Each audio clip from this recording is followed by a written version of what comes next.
কিভাবে ফিরবো সেটার উপর ডিপেন্ড করে। আলোচনা করে ফিরলে একরকম, আলোচনা ছাড়া ফিরলে একরকম। শেখ পরিবারের যারা বড় নেতা পর্যায়ের একদম ছোট আতি-পাতি যারা আছেন সবাই চলে গেলেন। এটা কেন? না, এটা সবাই যেতে পারেনি। অনেকে ধরাও পড়ছে। যেমন আমাদের আবুল হাসান আব্দুল্লাহ সাহেবের ছেলে এখন জেলে আছে। মানে আপনি এত সবসময় মানে আল্লাহ রাসূলের নাম নেন সবসময় আপনার সাথে আগেও যখন কথা হয়েছে বা এখনো। জি। কিন্তু আপনাকে গডফাদার বলে। এটি কেন বলে? আমার আপত্তি লাগে না। গড ফাদার বলুক, গড বাদার বলুক, আমার গড মাদার না বললেই হইল। ভারতই তো তাদেরকে নিয়ে এসছে। আমি তো বলবো, স্ট্রেইট বলবো যে লন্ডন থেকে এসছেনই তিনি ভারতের মাধ্যমে। মানে আন্তর্জাতিক সমীকরণগুলো এরকমভাবে আগাবে আপনার ভবিষ্যৎবাণী যেভাবে বলছেন এবং তারপরে আপনাদের শুনেন, দেশে আসার টাইম উইল বি সে। আপনি দেখবেন। ধ্বংস সেটা করার জন্য আপনারা কিন্তু ডিসেম্বর টাইম কিভাবে ঠিক করলেন? মানে টাইম উইল সে এগুলো তো এত মানে আপনার এক ডিসেম্বরের আগেও হতে পারে। তারপরে বিকজ হবে না। এই আমার তো মনে হয় আগেই হবে। লড়াই একটা হবে এবং ওই লড়াইতে আমরা জিতবো ইনশাল্লাহ। আমি বাঁচবো কিংবা মরবো আমি জানি না। জনাব শামীম ওসমান আপনাকে স্বাগত জানাচ্ছি আমার আজকের আয়োজনে। জি, আপনাকে ধন্যবাদ। অনেকদিন পরে হ্যাঁ, হ্যাঁ। বেশ কিছুদিন পরে আপনাকে দেখতে পেরে আহ মনে হচ্ছে বাংলাদেশে হুম। কিছুটা বাংলাদেশের ইয়ে পাচ্ছি, টাচ পাচ্ছি। Thank you very much. আপনাকে অনেক ধন্যবাদ। আপনি সময় দিয়ে যুক্ত হচ্ছেন। অনেকদিন পরে বলছেন আপনি, অনেকদিন পরে আপনাকে প্রকাশ্যে দেখা যাচ্ছে। এতদিন কেন প্রকাশ্যে দেখা গেল না বা এতদিন পরে কেন দেখা যাচ্ছে? টু বি অনেস্টলি প্রত্যেকটা জিনিসের তো একটা টাইম থাকে, প্রপার টাইম থাকে, প্রপার কথা বলার জন্য। হুম। প্রত্যেক জিনিসের একটা পলিসি থাকে। সো এর মধ্যে দেশি বিদেশি বহু মিডিয়া আমার সাথে কথা বলতে চেয়েছেন। আমার কাছে তখন মনে হয়েছে যে, কারণ আমি আমার মাস্টার একজনই, এবং সেটা হচ্ছে আমার মাতৃতুল্য শেখ হাসিনা। তো আমি মনে করেছি যে কখন কথা বলাটা উচিত, প্রপার টাইম। তো ততক্ষণ পর্যন্ত প্রপার টাইম হয়নি দেখে কথা বলি নাই। হুম। কিছুটা সময় দেশের মানুষকে দিয়েছি বোঝার জন্য। ডক্টর ইউনূসের সোনার বাংলা, হ্যাঁ, যেখানে এখন ধ্বংসের বাংলা হয়ে গেছে। মানুষ ভেবেছিল ইউনূস সাহেব ক্ষমতা আসলে দেশের মানুষ সোনার চামচ দিয়ে ভাত খাবে। মানুষ এমনভাবে ভাবা শুরু করেছিল, আমিও ভাবছিলাম। হ্যাঁ, তবে ওনাকে এখন বিভিন্ন নামে মানুষ বিভিন্নভাবে ডাকে। টকশোতে, টেলিভিশনে মাঝে মাঝে দেখি আমি। আমার তো ফেসবুক কিচ্ছু নাই, ইউটিউবে দেখি। সাংবাদিকরাই কেউ কেউ হুম। বলছেন, কেউ বলছেন কি সুদখোর, কেউ বলছেন বাটপার। তো উনি ওনার সিনিয়র মুরব্বী মানুষ, আমি এই ধরনের ভাষা আমার জন্য ইউজ করতে চাই না।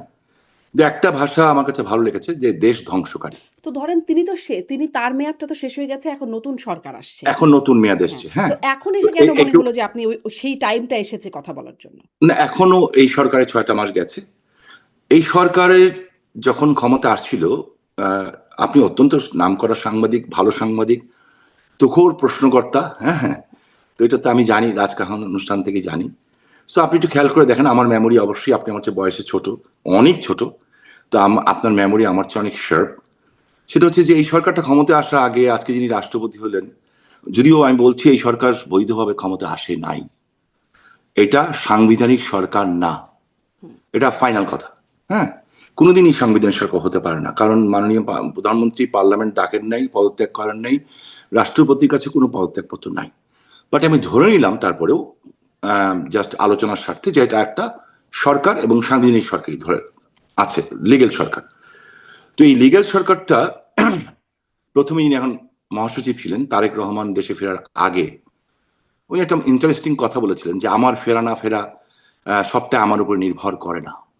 তার মানে কার উপরে নির্ভর করে ওনাকে দেশে আসতে হয়েছে, সেটা জানি। যে কার উপরে নির্ভর করে উনি দেশে এসেছেন, কারা ওনাকে নিয়ে এসছে, কার উপরে? ওইটা এখনো ক্লিয়ার করবো না। এর পরের অনুষ্ঠানে আপনার কাছে ক্লিয়ার করবো। এই কিছুদিন পরেই ক্লিয়ার হবে আপনার কাছে, আর কয়েকদিন পরেই হবে। হুম। তো ক্লিয়ার হবে, টাইম ইজ কামিং। তো এবং পরে যখন উনি আসলেন, তার আগেই যখন নির্বাচন শুরু হলো, আমি ওনাকে সম্মান করি ব্যক্তিগতভাবে। আজকে যিনি রাষ্ট্রপতি হয়েছেন, মির্জা ফখরুল সাহেব, আমি ব্যক্তিগতভাবে ওনাকে পছন্দ করি ওনার কথাবার্তার জন্য। ঠিক আছে, এটা আমি পছন্দ করি, এটা অস্বীকার করে লাভ নেই। তো ভালো ভালো কথা বলেন। এই ভালো ভালো কথাগুলি যে উনি অন্তর থেকে বলেন, আমি ভাবছিলাম আগে সত্য এটাই। বাট উনি নির্বাচনের আগে বললেন যে আওয়ামী লীগ অফিস খুলে দেওয়া হবে, খুলে দেওয়া হলো। আওয়ামী লীগের মানুষকে ভোট দিতে হবে, দেওয়া হলো। আওয়ামী লীগের লোকদের জন্য দরজা খোলা আছে। তো উনি শুধু একলা না, ওনার দেখা দেখি তখন সবাই বলা শুরু করলো। বিএনপির বড় বড় নেতারা সবাই বলা শুরু করলেন। শুরু করার পরে রয়টার্সের সাথে তারেক রহমান যখন দেশে ফিরলেন, উনি দেশে ফিরে রয়টারের মতো সাংবাদিকদের সাথে বললেন যে জাতির পিতার কন্যা বাংলা মা, আমি বাংলার মা বলি এখন, শেখ হাসিনা তো জাতির বাংলাদেশের প্রধানমন্ত্রী, ওনার সন্তানদের ব্যাপারে বললেন, সাজিবাদের জয় এবং সাইমা পুতুল, ওদের ব্যাপারে বললেন যে ওনারা দেশে রাজনীতি করতে আসতে পারেননি, ব্লা ব্লা ব্লা ব্লা ব্লা, অনেক কিছু বললেন। বাট ওকে ফাইন, এই জন্য আমাদের উচিত যে ওনাকে টাইম দেওয়া, যে অ্যাকচুয়ালি আপনার চরিত্রটা মুখোশটা উন্মোচন করার জন্য, যে আপনি কি নাটক করছেন, 21শে আগস্টের ঘটনা যারা ঘটিয়েছে তারা এত উদার কেমন করে হলো এত তাড়াতাড়ি। হ্যাঁ, তো এই জিনিসটা দেখার জন্য একটু সময় দরকার ছিল।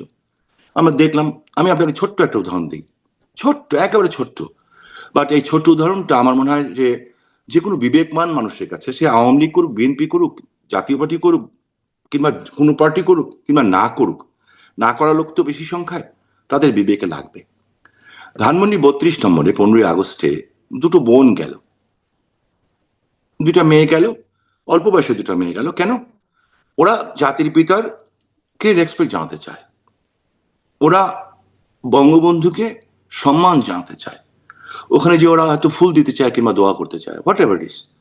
তাদের সাথে কি আচরণ করা হয়েছে, তাদেরকে গায়ে হাত দেওয়া হয়েছে, এটা আপনাদের মাধ্যমে আমিও দেখেছি, সারা দেশবাসী দেখেছে, বিশ্ববাসী দেখেছে।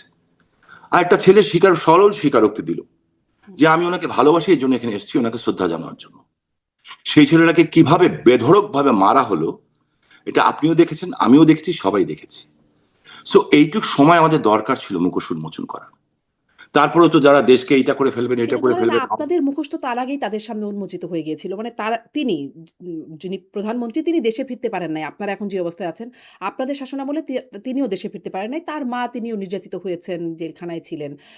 অনেক বয়স্ক মানুষ, একজন বয়স্ক নারী, অসুস্থ নারী। এই নিয়ে অনেক কথা হয়েছে সেই সময় আপনাদের সাথে। মানে তাকে আপনারা উদার হবেন এটা ভাবলেনই বা কি করে? না উদার হবে এটা ভালো নয়। এই কারণে আপনাকে আমি দায়িত্ব নিয়ে বলতে চাই একটা কথা, যেটা হচ্ছে খালেদা বেগম, খালেদা জিয়া, মানে আল্লাহ ওনাকে ব্যস্ত নসিব করুক, আপনার অনুষ্ঠানেও কিন্তু যখন ডিবিসিতে আপনি অনুষ্ঠান করতেন, উনি যখন অসুস্থ ছিলেন, আমি কিন্তু ওনার জন্য দোয়া চেয়েছি, আমি পার্সোনালি। আমি যা বলি এটা কিন্তু পার্টির স্টেটমেন্ট না, প্রত্যেকটা মানুষের একটা ব্যক্তিগত স্টেটমেন্ট থাকে। আপনি একটা জার্নালিস্ট, এরকম আরো হাজার জার্নালিস্ট আছে, কিন্তু সবাই যে আপনার মতো করে কথা বলবে তা তো না। আপনার একটা আইডিওলজি আছে, আপনার একটা চিন্তা ভাবনা আছে, আপনার একটা চেতনা আছে, আপনার একটা লক্ষ্য আছে, আপনার লক্ষ্য দিয়ে আপনি বিচার করবেন। হ্যাঁ, জনগণও আপনার আমার কথাটাকে ওনাদের মতো করে বিচার করবেন। খালেদা জিয়ার সময় আপনি দেখেন, তার আগে কিন্তু আজকে 21শে আগস্ট এই বিএনপি সরকারই জাতির পিতা কন্যাকে মেরে ফেলার জন্য গ্রেনেড হামলা করেছিল, 24 জন মানুষ মারা গেছিলেন। শেখ হাসিনা বেঁচে গেছিলেন, এটা কেউ বাঁচায় নাই তাকে, আল্লাহ তাকে অলৌকিকভাবে বাঁচিয়েছেন। কাদের সময় হয়েছিল? বিএনপি সময় হয়েছিল। তারপরেও কিন্তু জাতির পিতার কন্যা শেখ হাসিনা যখন ম্যাডাম খালেদা জিয়া অসুস্থ হলেন, তখন উনি কিন্তু তাকে নিয়ে হাসপাতাল থেকে বের করে নিয়ে তাকে বাসায় থাকার সুযোগ করে দিয়েছিলেন। এটাকে বলে আমার মনে হয় সহানুভূতি এবং ভদ্রতা। এবং তার আমলে কিন্তু তাকে মেরে ফেলা হয়েছিল, মেরে ফেলার চেষ্টা করা হয়েছিল। বঙ্গবন্ধুর হত্যাকারীদেরকে নিয়ে পার্লামেন্টে বসানো হয়েছিল, বঙ্গবন্ধুর হত্যাকারীদের নিয়ে। তো এইগুলির পরিপ্রেক্ষিতে আর তারেক রহমান সাহেবের কনভিকশন হয়েছিল, এই কনভিকশন তো এফবিআই এসেও সাক্ষ্য দিয়েছে। তো যেহেতু এফবিআই এসেও সাক্ষ্য দিয়েছে এবং কনভিকশন হয়েছে, তো ওই কনভিকশন ফেস করার সাহস ওনার ছিল না। যেটা জাতির পিতার কন্যাকে ক্যাঙ্গারু কোর্ট আজকে ফাঁসি হয়েছে, উনি বলেছেন আমি যাবো তার মধ্যেও। এবং ভেরি ইন্টারেস্টিং, দেখেন মানুষের ভিতরে যখন দুর্বলতা থাকে না থাকে, তখন মানুষ এই সাহস দেখায় যে ফাঁসির ওরা দিয়েছে, আমি ফাঁসির কাজটি যাবো, দরকার হলে কি হবে ওটা আমরা দেখবো সামনে। বাট থিং ইজ দ্যাট, যে আওয়ামী লীগ সরকার চলে যাওয়ারও 1 বছর পরে কিন্তু তারেক জিয়া দেশে ফিরেন নাই, তারেক জিয়া দেশে ফিরেন নাই। এবং যখন কেন ফিরছেন না এই প্রশ্ন যখন ব্যাপকভাবে আলোচিত হচ্ছে, একটা পর্যায়ে যে তিনি বলেছেন যে আমি ফেরাটা আমার উপর নির্ভর করে না, অন্য কারোর উপর নির্ভর করে। তার মানে নিশ্চয়ই বাংলাদেশের কোন মানুষের উপর নির্ভর করে না, বিদেশি রাষ্ট্রের উপর নির্ভর করে। এবং আরো ইন্টারেস্টিং হচ্ছে যে বিএনপির নির্বাচনে আমি শামীম ওসমান, আমি আমারটা আমি দায়িত্ব নিয়ে বলছি, অন্য কোনটা বলবো না। আপনি জানেন যে আমার বাড়িঘর পুড়িয়ে দেওয়া হয়েছে, আমাদের বাড়িঘর পুড়িয়েছে, আমার কোনো আপত্তি নেই। কিন্তু যে বাড়িতে আওয়ামী লীগ তৈরি হয়েছিল, আমার দাদার বাড়ি খান সাহেব ওসমান আলী, যে বাড়িতে আমি একলা তো থাকিনি, ঠিক আছে? আমার 4টা বিধবা চাচি থাকতো না বাড়িতে। যেদিন 32 নম্বরটা ভেঙে দেওয়া হলো, তারপর দিন ওই বাড়িটাকে যে ভেঙে ফেলা হলো, গুড়িয়ে দেওয়া হলো। আচ্ছা, ঠিক আছে। তার আগেই কিন্তু 19শে জুলাই নারায়ণগঞ্জে একটা ঘটনা, আপনি আপনি পরে আসবো। তো আমার সমস্ত ট্রান্সপোর্ট বাস সব পুড়িয়ে দিয়েছে। আমরা কিন্তু ক্ষমতায় ছিলাম। এখন এআই দিয়ে বিভিন্ন কথা বলানো হচ্ছে। আমি এত আধুনিক না, এআইটাই বুঝি না খুব একটা। বাট ইটস ভেরি ইন্টারেস্টিং, যখন আমি আমার নেত্রীকে বললাম যে ওটা আমার রিজিক ছিল, আমার পেটের ভাত দিত। আর সাথে আমার আরো বন্ধু বান্ধব ছিল যারা এটার পার্টনার হুম। ছিল। ডিউ টু মি সবটাকে পুড়িয়ে দেওয়া হলো, একদম ছাই করে দেওয়া হলো। কিন্তু ক্ষমতা কবে? 19শে জুলাই। আমি নারায়ণগঞ্জ তখন গেছিলাম। আমি তার আগে 14 তারিখে কিন্তু আমেরিকা থেকে গেছি মাত্র, এবং হাসপাতালে ভর্তি ছিলাম। এবং আপনি জার্নালিস্ট, এবং আপনি একটা সচেতন নারী, এবং অবভিয়াসলি আপনি আমি বলবো নারী স্বাধীনতা তো বিশ্বাস করেনি, সকল স্বাধীনতা বিশ্বাস করেন। আমি আপনাকে বলবো কেমন করে, কারণ আপনার সাথে আমার সম্পর্কটা অনেক অন্যরকম। আমি আপনাকে ছোট বোনের মতোই মনে করি, এবং অবশ্যই ছোট বোনের মতো আপনাকে আমি সম্মানও করি, আদরও করি, ভালোবাসি। কারণ তারপরে বলতে হয় আপনাকে, মানুষকে জানানোর জন্য, 19শে জুলাই আমি 15 তারিখে আমেরিকা থেকে গেলাম, 14 তারিখে, 14ই জুলাই 2024। যাওয়ার পরে আমার শরীর এত খারাপ হয়ে গেল, আমার গ্যাস্ট্রিক অ্যাটাক হলো, এবং এত সিভিয়ার অ্যাটাক হলো যে আমি যে ভর্তি হলাম কোথায়? এভারকেয়ার হাসপাতালে। আমাকে বিউটোপেন, তারপরে এইটা ওইটা সব দেওয়ার পরে আমাকে প্যাথিডিন চালু করলো। এর মধ্যে খবর এলো আমার কাছে যে 18 জুলাই নারায়ণগঞ্জ একটা, আপনি কিছু মনে করবেন না, আমি আপনার কাছে আগে ক্ষমা চেয়ে নিচ্ছি হাত জোর করে, হ্যাঁ? তো একটা মেয়ে সাংবাদিক, তার বয়স কত, 32-33 বছর হবে, একটা লোকাল পত্রিকার সাংবাদিক। তারা ঢাকা চিটাং হাইওয়ে রোডের পাশে, তখন বিএনপি, জামাত এবং আরো অনেকে, এই অনেকে কে এটা আপনাকে পরে আমি ব্যাখ্যা দিচ্ছি, এরা অবস্থান করছিল। এরা কয়েকটা মেয়ে আর কয়েকটা ছেলে মিলে নিউজ কাভার করতে গেছিল।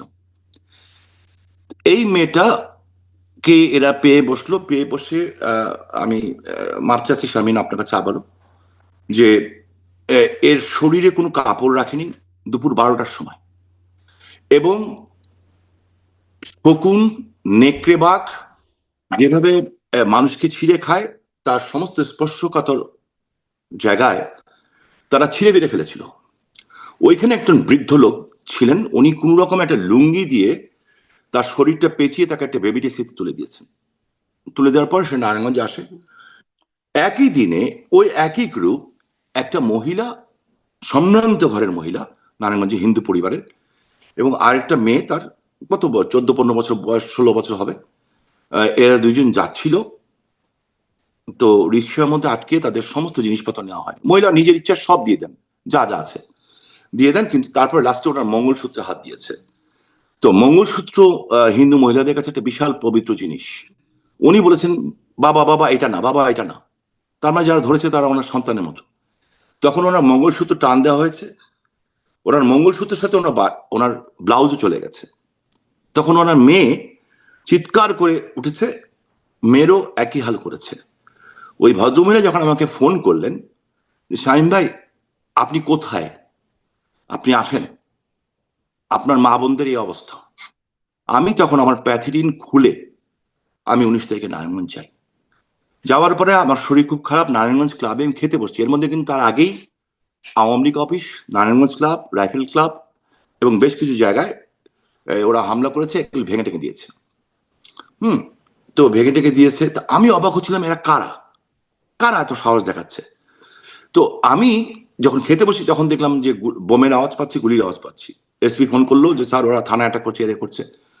তা আমি ভাত খেতে পারলাম না, দৌড়ে বের হলাম। আমার উদ্দেশ্য ছিল ওই মেয়েটাকে দেখতে যাওয়া।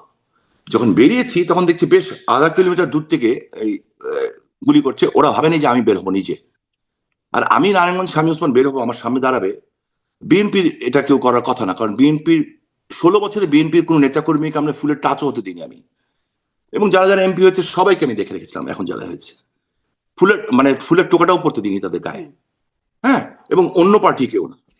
আর জামাত তো আন্ডারগ্রাউন্ডে ছিলই। হ্যাঁ, আমার টার্গেট কিন্তু আমি কোনো সময় বিএনপিকে টার্গেট করে রাজনীতি করিনি। আমার টার্গেট হচ্ছে জামাত আন্ডারগ্রাউন্ডে ছিল কদিন আগে জামায়াতের আমির তিনি বলছেন যে আপনি গোলাম আজমকে জামাতে মানে নারায়ণগঞ্জে নিষিদ্ধ ঢুকতে করেছে। দেবেন না, হ্যাঁ এরকমটা বলেছেন। এটা এটা কিন্তু অনেক আগের ঘটনা। এরপরে কিন্তু আমার উপরে বাংলাদেশের সবচেয়ে বড় বম ব্লাস্টটা হয়েছিল হুম, 2001-এর 16ই জুন, যেখানে আমার 20 জন ছেলে মারা গেছিল এবং আমি পঙ্গু হয়েছিলাম, যে কারণে আমার আমেরিকাতে আসা। আমার এখন প্রচন্ড অবস্থা খারাপ, আমার কোমরের থেকে পায়ের তলা পর্যন্ত। কিন্তু কোনো অবস্থাতেই আমেরিকার ডক্টরদের, আমার ওয়াইফের বড় ভাই, his a very big big doctors over here, ওনার নিজস্ব অনেকগুলি ক্লিনিক আছে, অনেক ডাক্তার ওনার আন্ডারে কাজ, কারণ এরা তো ইথিক্সে চলে এখানে, এরা তো অনেক কিছু ভয় পায়। সো কোনো অবস্থাতেই আমার এমআরআই করা গেল না, কারণ আমার শরীর ভর্তি স্প্লিন্টার এবং স্টিল, তো করলো না। যাই হোক, জি শামীম ওসমান, সেটা আপনার করেছে। সুস্থতা কামনা করি। কিন্তু প্রশ্নটা ওখান থেকে আসে যে ওই যে দেশে ফেরার কথা, তারেক রহমানের দেশে ফেরার কথা আপনি বলছিলেন যে তার নিজের উপর নির্ভর করছে না ফ্রেমটা, হ্যাঁ এটা ঠিক আছে। তো জি। মানে বিদেশি কোনো মানে কোনো ব্যক্তি বা কোনো সংস্থা বা কোনো দেশের উপরে কিছুর উপর নির্ভরশীল, আপনার কথা থেকে আমি বুঝতে পারছিলাম যেটা। কিন্তু আপনাদের ফেরাটা আসলে কিসের উপর নির্ভরশীল, আমি সেটা নিয়ে কথা বলতে চাই। কারণ আপনারা দেশে ফিরবেন ডিসেম্বরে, আপনি প্রকাশ্যে এসেই ডিসেম্বরে ফিরবেন সেই কথা আপনিও বলছেন বা নেতৃত্ব আরো আগে থেকেই বলছেন যে ডিসেম্বরে ফিরবেন। কিন্তু কিভাবে ফিরবেন সেটি জানা যাচ্ছে না। ধরেন আরো যদি সুস্পষ্টভাবে জানতে চাই যে ধরেন আপনারা কি প্লেনের টিকেট কেটে এয়ারপোর্ট দিয়ে ঢুকে যাবেন? এরকম এত সিম্পল? সেক্ষেত্রে তো শেখ হাসিনার অ্যাক্টিভ কোনো পাসপোর্টও নাই। ট্রাভেল ডকুমেন্ট নিতেও সরকারের সাথে একটা প্রক্রিয়া যেতে হবে। সেরকম? নাকি সীমান্ত ওই যে শেখ হাসিনার একটা ফোন আলাপে শোনা গিয়েছিল যে চট করে ঢুকে পড়বেন, কাছাকাছিই আছি। সীমান্ত দিয়ে আপনারা এক নাগাড়ে ঢুকে পড়বেন। আসলে কিভাবে ঢুকবেন? একটা তো প্রক্রিয়া লাগবে। হ্যাঁ, আমি এটা শেষ করে দিচ্ছি, তার আগে আমি ওই জায়গাটা শেষ করে দিই। হ্যাঁ, তখন আপনাকে এটা জানা দরকার। জানা দরকার এই কারণে, আমি কালকে নাও থাকতে পারি, আমাকে আল্লাহ নিয়েও যেতে পারেন, তাই না? মানুষের একটা জিনিসই হুম, পার্মানেন্ট, যে উই হ্যাভ টু গো। এবং কোন জিনিসই হুম, সবকিছু মানে টেম্পোরারি। আমাদের লাইফটা কিন্তু সবচেয়ে বড় টেম্পোরারি। শেষ করুন। সেই দিন যখন এই ঘটনাটা ঘটলো, আমি পরে জানতে পারলাম যে আমাদের সাথে সংঘর্ষ হচ্ছে কে। আমি বিএনপি ছেলেপেলে দেখেছি, হাত দেখিয়েছি, সরে গেছে ওরা। হেফাজতকে হাত দেখিয়েছি, সরে গেছে ওরা। আমি তো তার, এরা কারা? এদের কথাও বুঝতে পারছি না, ভাষাও বুঝতে পারছি না। পরে 3 মাস পরে দেখলাম নারায়ণগঞ্জ থেকে রোহিঙ্গাদের গেরিলা বাহিনীর চিফ আস্থা প্রধান গ্রেপ্তার হচ্ছে। হুম, আজকে আমাদের লোকজনকে ব্যাপকভাবে অ্যারেস্ট করা হচ্ছে। আমি স্বরাষ্ট্রমন্ত্রী মহোদয়কে কালকেও একটা টক ইয়ের মাধ্যমে বললাম, যে সচিবালয়ে আপনি বসেন, আপনাকে আমি দায়িত্ব নিয়ে বলছি শারমিন, যেই সচিবালয়ে উনি বসেন তার থেকে পূর্বাঞ্চলের দিকে যেতে, ঢাকা চিরাং হাইওয়ে রোডে স্টিল নাও গতকাল রাত পর্যন্ত 2টো মহিলা মাদ্রাসায় এবং আরেকটা 2টো মাদ্রাসায় অস্ত্রের ট্রেনিং চলছে।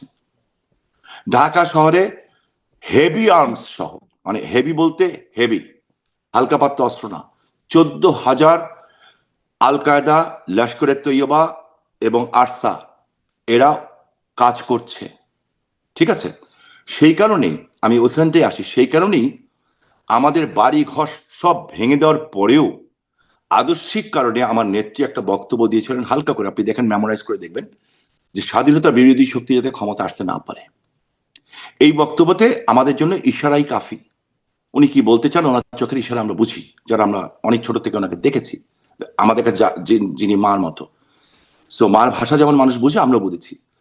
আমি আমার নিজের নির্বাচনী এলাকায় আমি কিন্তু বিএনপি ইলেকশন করেছি, এমন দায়িত্ব নিয়ে বলছি, করেছি, ওপেন করেছি। এবং মজার ব্যাপার হচ্ছে, ভোট যে জামাত ইসলাম চুরি করবে বাংলাদেশে প্রথম কিন্তু আমার এলাকার থেকে আবিষ্কার হয়েছে। কারণ যেদিন নির্বাচন, সেদিন গোল্ডলাইন ধনকুণ্ডা স্কুলে, নারায়ণগঞ্জ 3 আসনে ধনকুণ্ডা স্কুলে, সেদিন জামাতের আমির বিকাল 5:30টার সময় পুলিশ শহর ঢুকে সিল মারা শুরু করেছিল। খবর বিএনপি পায়নি, আমি পেয়েছি। আমি তাড়াতাড়ি করে বিএনপিকে জানাই এবং ওদের সাংবাদিকদের জানাই। তার একদম পুরস্কার স্বয়ং আসছে জামাতের আমির গিয়ে সিল মারা শুরু করলেন? লোকাল জামাতের আমির। ও জি, আচ্ছা, আচ্ছা, আচ্ছা। হুম, লোকাল জামাতের আমির। হুম। এবং সেখানে কিন্তু আমি জানাই, এই কারণে জানাই, বিকজ আমি মনে করেছি স্বাধীনতার বিরুদ্ধে ক্ষমতা না আসুক। কিন্তু রেজাল্টটা কি হলো? আজকে আমাদের কর্মীরা আমাদেরকে গালাগালি করে, যে কেন কেন করালেন আমাদেরকে দিয়ে এই কাজটা। হাজার হাজার নেতাকর্মী বাড়িতে থাকতে পারছে না, 25 লাখ নেতাকর্মীর নামে মামলা, প্রত্যেকটা দিন আমাদের কোনো না কোনো বাসায় হামলা হচ্ছে। তাহলে কি আপনারা প্রতারিত হয়েছেন? অফকোর্স, আচ্ছা। কিন্তু অফকোর্স। আপনারা তো বলেছিলেন মানে একদম শীর্ষ পর্যায় থেকে শুনেছিলাম নো ভোট, নো ভোট। তাহলে আপনারা যা বললেন তা করলেন না কেন? মানে সাংঘর্ষিক অবস্থায় গেলেন কেন? করলাম না এই কারণে, কারণ আমরা না করলে জামাত চলে আসতো ক্ষমতায়। হুম, 95টা সিট, 95 সিট, আমি দায়িত্ব নিয়ে বলে আপনাকে নাম্বার ধরে বলে দিতে পারবো, এই 95 সিট বিএনপি পেয়েছে আওয়ামী লীগের কারণে। জামাতের ক্ষোভটা কিন্তু ওখানে আমাদের উপরে অনেক বেশি। আর এটা আমার কোনো আপত্তি নেই, কিন্তু চালাক না বিএনপি। কি অবস্থা দেশের আজকে, অনেক সুন্দর। আমাকে একদিন ইউটিউবে একজনকে দেখাচ্ছিল, বোধহয় আমার স্ত্রী কিংবা আমার মেয়ে দেখাচ্ছিল, যে একজন মহিলা বলছেন 16 বছর ধরে পাঙ্গাস মাছ খায়নি আন্দোলন সমস্যা নয়। তো আজকে কি অবস্থা? আজকে দেশে তেল নাই, গ্যাস নাই, বিদ্যুৎ নাই, কাজ নাই। মানুষের, আমার এলাকায় গার্মেন্টস সব একটার পর একটা সব বন্ধ হয়ে যাচ্ছে। মেয়েরা ঘর থেকে বেরোতে সাহস পাচ্ছে না। বিশ্বাস করবেন যে আমার যারা বন্ধু বান্ধব, আমি আজকে আপনার সাথে কথা বলার জন্য, শুধুমাত্র আপনার সাথে কথা বলার জন্য আমি দায়িত্ব নিয়ে কথা বলি, যে আমি ওদেরকে ফোন করেছি, যারা আমার ফ্রেন্ড, ওরা তো আমাকে খোলামেলা বলবে, ছোটবেলা আমরা একসাথে পড়ো, ওদের income middle class, lower middle class বলবো না, এখন হবে লোয়ার মিডল ক্লাস, তখন মিডল ক্লাস ছিল আমাদের সময়। 50 থেকে 60,000 টাকা বাড়ি ভাড়া দেওয়া, মানে বাড়ি ভাড়া দিয়ে থাকে, 2টা করে বাচ্চা আছে কিংবা 3টা বাচ্চা আছে। আলাম এখন কি অবস্থা? আমি দেখলাম ওদের গলা ভারী হয়ে যাচ্ছে। বললো 21 দিন 22 দিন চলতে পারি, তারপর পারি না। দিস ইজ গোয়িং অন বাংলাদেশে। হ্যাঁ, তো মানুষের পেটে খাবার নাই, বেকারত্ব 18 থেকে 46% চলে গেছে, মানে দারিদ্রতা। তো এই জিনিসটা দেশের মানুষের বোঝা দরকার ছিল, মানুষ বুঝছে, এবং কিন্তু তার জন্য সরকার তো বলছে যে বিদ্যুৎ নাই, জ্বালানি নাই, সেটা আপনাদের ভুল নীতির কারণে, আওয়ামী লীগ এটা সরকারের বলতে নীতির পারে। এখন কারণে। আমিও বলতে পারি নবাব সিরাজউদ্দৌলা যদি এই কাজ না করতেন তাহলে আমরা পরাধীন না হতাম না। হ্যাঁ, তো এখন যদি এটা বলতে চায় তাহলে তো আমার কিছু বলার নাই। বাট আমি আপনার মাধ্যমে, আমি 98% বাচ্চারা যারা এই আন্দোলনটাতে শরিক হয়েছিল না বুঝে করেছিল। কেন? এই ফেসবুক, টুইটার, এই সমস্ত দিয়ে একটা এমন একটা জিনিস তৈরি করা হয়েছিল যেটার পিছনে মিলিয়নস অফ ডলার খরচা হয়েছে, যে বাংলাদেশটাকে একটা ব্যর্থ রাষ্ট্র বানানোর জন্য। কার জন্য শারমিন বাংলাদেশ ব্যর্থ রাষ্ট্র হবে? টার্গেটটা কি? টার্গেটটা হচ্ছে বাংলাদেশের ভূমি। এই ভূমিটা কারা চায়? পাকিস্তানের আইএসআই নেটওয়ার্ক চায়। কেন চায়? তারা এখানে জঙ্গিদের ট্রেন আপ করতে চায়। 1.5 বছর ওই যে এয়ারপোর্টের সামনে যে হোটেলটা ছিল, বারবার ভুলে যায়, র্যাডিসন ব্লু, ওখানে পাকিস্তানের 6 জন জেনারেল কি করছিল 1.5 বছর এক নাগার ইউনুসের সময়? এরা ট্রেন আপ করেছে 165টা জায়গায়। স্টিল নাও হেভি আর্মস নিয়ে ট্রেনিং চলছে। টার্গেট কি? টার্গেট হচ্ছে ভারত, আপনার এসব পাকিস্তান। তথ্যসূত্র কি? মানে কোথা থেকে আমার আসছে? তথ্য 100% অথেন্টিক। শুধু একটু ছোট্ট দিয়ে যাচ্ছি, যেই জাতিসংঘ আমাদের বিরুদ্ধে 2 দিন আগেও কথা বলছিল, ঠিক আছে, এই যে এই সমস্ত নিয়ে, সেই জাতিসংঘই কিন্তু এই আমি আমেরিকা থাকা অবস্থায় কিছুদিন আগে বলেছে যে বাংলাদেশের নিরাপত্তা পরিষদ বলেছে বাংলাদেশে আল কায়দা ইজ অ্যাক্টিভ। হুম। আর তো কিছু লাগে না তথ্যসূত্র, তারাই বলছে। আমি আমেরিকাতে আজকে আসি না, আমি 90 থেকে আসি এখানে। তো এখানে আমার ছোট ভাইরা যারা আছে, আমার ইয়ে আছে, তারা অনেক বড় বড় হাই প্রোফাইলের তারা কাজ করেন, একদম মেইন স্ট্রিমে কাজ করেন, কিংবা এমন এমন জায়গায় কাজ করেন যারা পৃথিবীর সব খবর রাখেন। তো আমি তাদের সাথে কথা বলেছি, জানতে পেরেছি তারা জানছেন। কিন্তু মার্কিন যুক্তরাষ্ট্র সব ব্যাপারে অ্যালাউ করে, একটা ব্যাপারে তারা অ্যালাউ করতে চায় না, সেটা হচ্ছে এক্সট্রিমিস্ট গ্রুপকে এবং জঙ্গিবাদকে, যাদের কোনো, এরা কিন্তু ইসলাম না, এদের কোনো ধর্ম নাই। এরা ধর্মের নামে ওই যে হলিউডিজমের মতো ঘটনা ঘটায়, যেটা বাংলাদেশে ঘটেছিল। আজকে দেশটাকে ওই জায়গাটা নিয়ে যাওয়ার চেষ্টা করছে। বাংলাদেশ ব্যর্থ হবে, মরবে বাংলাদেশের মানুষ, ঝামেলা করবে ভারতে, আর করবে দিকে বার্মা, রোহিঙ্গা। রোহিঙ্গারা, বার্মা বলে দিচ্ছে রোহিঙ্গা ইজ বেঙ্গলি। আপনি এমন ফেরাবেন কেমন করে? কিভাবে ফেরাবেন? ওখান থেকে আরাকানরা ট্রেনিং নিচ্ছে বাংলাদেশে। আমাদের দেশে না এত বড় শক্তিশালী সেনাবাহিনী, আটকাচ্ছে না কেন? সো এখন তো সেই আমার বিষয়টা লাইফ, আপনাদের সময়কাল থেকেই চলে আসছে। মানে রোহিঙ্গারা ঢুকলো ওই সময় সেই অমানবিকতার অবস্থাটা আপনাদের সময় হয়েছিল এবং তখনই বার্মা বলেছিল, মিয়ানমারের তখনই ভাষ্য ছিল যে এরা বাংলাদেশীরা, ওই চিটাগং হ্যাঁ, অঞ্চলের। এটা তো এই পুরনো এই এই এই এই জায়গাটাতে আমাদের ভুল ছিল। হ্যাঁ, এই জায়গাগুলি ভুল ছিল। তো সবকিছু মেনে যেটা একটা জায়গায় এসছে, আমার মনে হয় যে আপনি জিজ্ঞেস করছিলেন আমরা ঢুকবো হ্যাঁ, কিভাবে, ঠিক আছে, আপনার প্রশ্নের উত্তর আমি দেই। আমরা যখন ঢুকবো এবং ঢোকার সময় হবে, কোনো টাসপোর্ট দেওয়ার যাদেরকে আপনি অথরিটি মনে করছেন, আমার জানি কেন মনে হয় তারা থাকবেই না। এটা আমার মনে হয় তারা থাকবে না। আপনি বলবেন সরাবে কে? জনগণের চেয়ে বেশি শক্তিশালী কেউ না। আর তার চেয়েও বেশি শক্তিশালী পৃথিবীতে একজন আছেন, সারা পৃথিবীতে না, সারা সৃষ্টির স্রষ্টা রাব্বুল আলামিন, আমি বিশ্বাস করি। হুম। শারমিন, আপনি কেন বিলিভ ইট? আপনি লেখাপড়া করা মেয়ে, অত্যন্ত জ্ঞানী একটা, আপনার সাথে আমি কথা বলে আমি বুঝি যে আপনার জ্ঞান চর্চা আছে, ভালো আছে। আপনি পৃথিবীর একটা উন্নত দেশে এখন থাকছেন। হ্যাঁ, আপনি দেখেন তো, প্রথম মহাযুদ্ধ, বিশ্বযুদ্ধ, দ্বিতীয় বিশ্বযুদ্ধ, কিংবা আফ্রিকার জঙ্গলগুলিতে যে যুদ্ধ হয় একদম আনকালচার কান্ট্রিগুলিতে, কোথাও কি দেখেছেন যে মৃত মানুষকে কবর থেকে উঠিয়ে সেই মানুষকে পিটানো হয়, পিটানোর পরে নাচা হয়, গান গাওয়া হয়, এরপর তাকে জ্বালিয়ে দেওয়া হয়? বাংলাদেশে হয়েছে কিন্তু।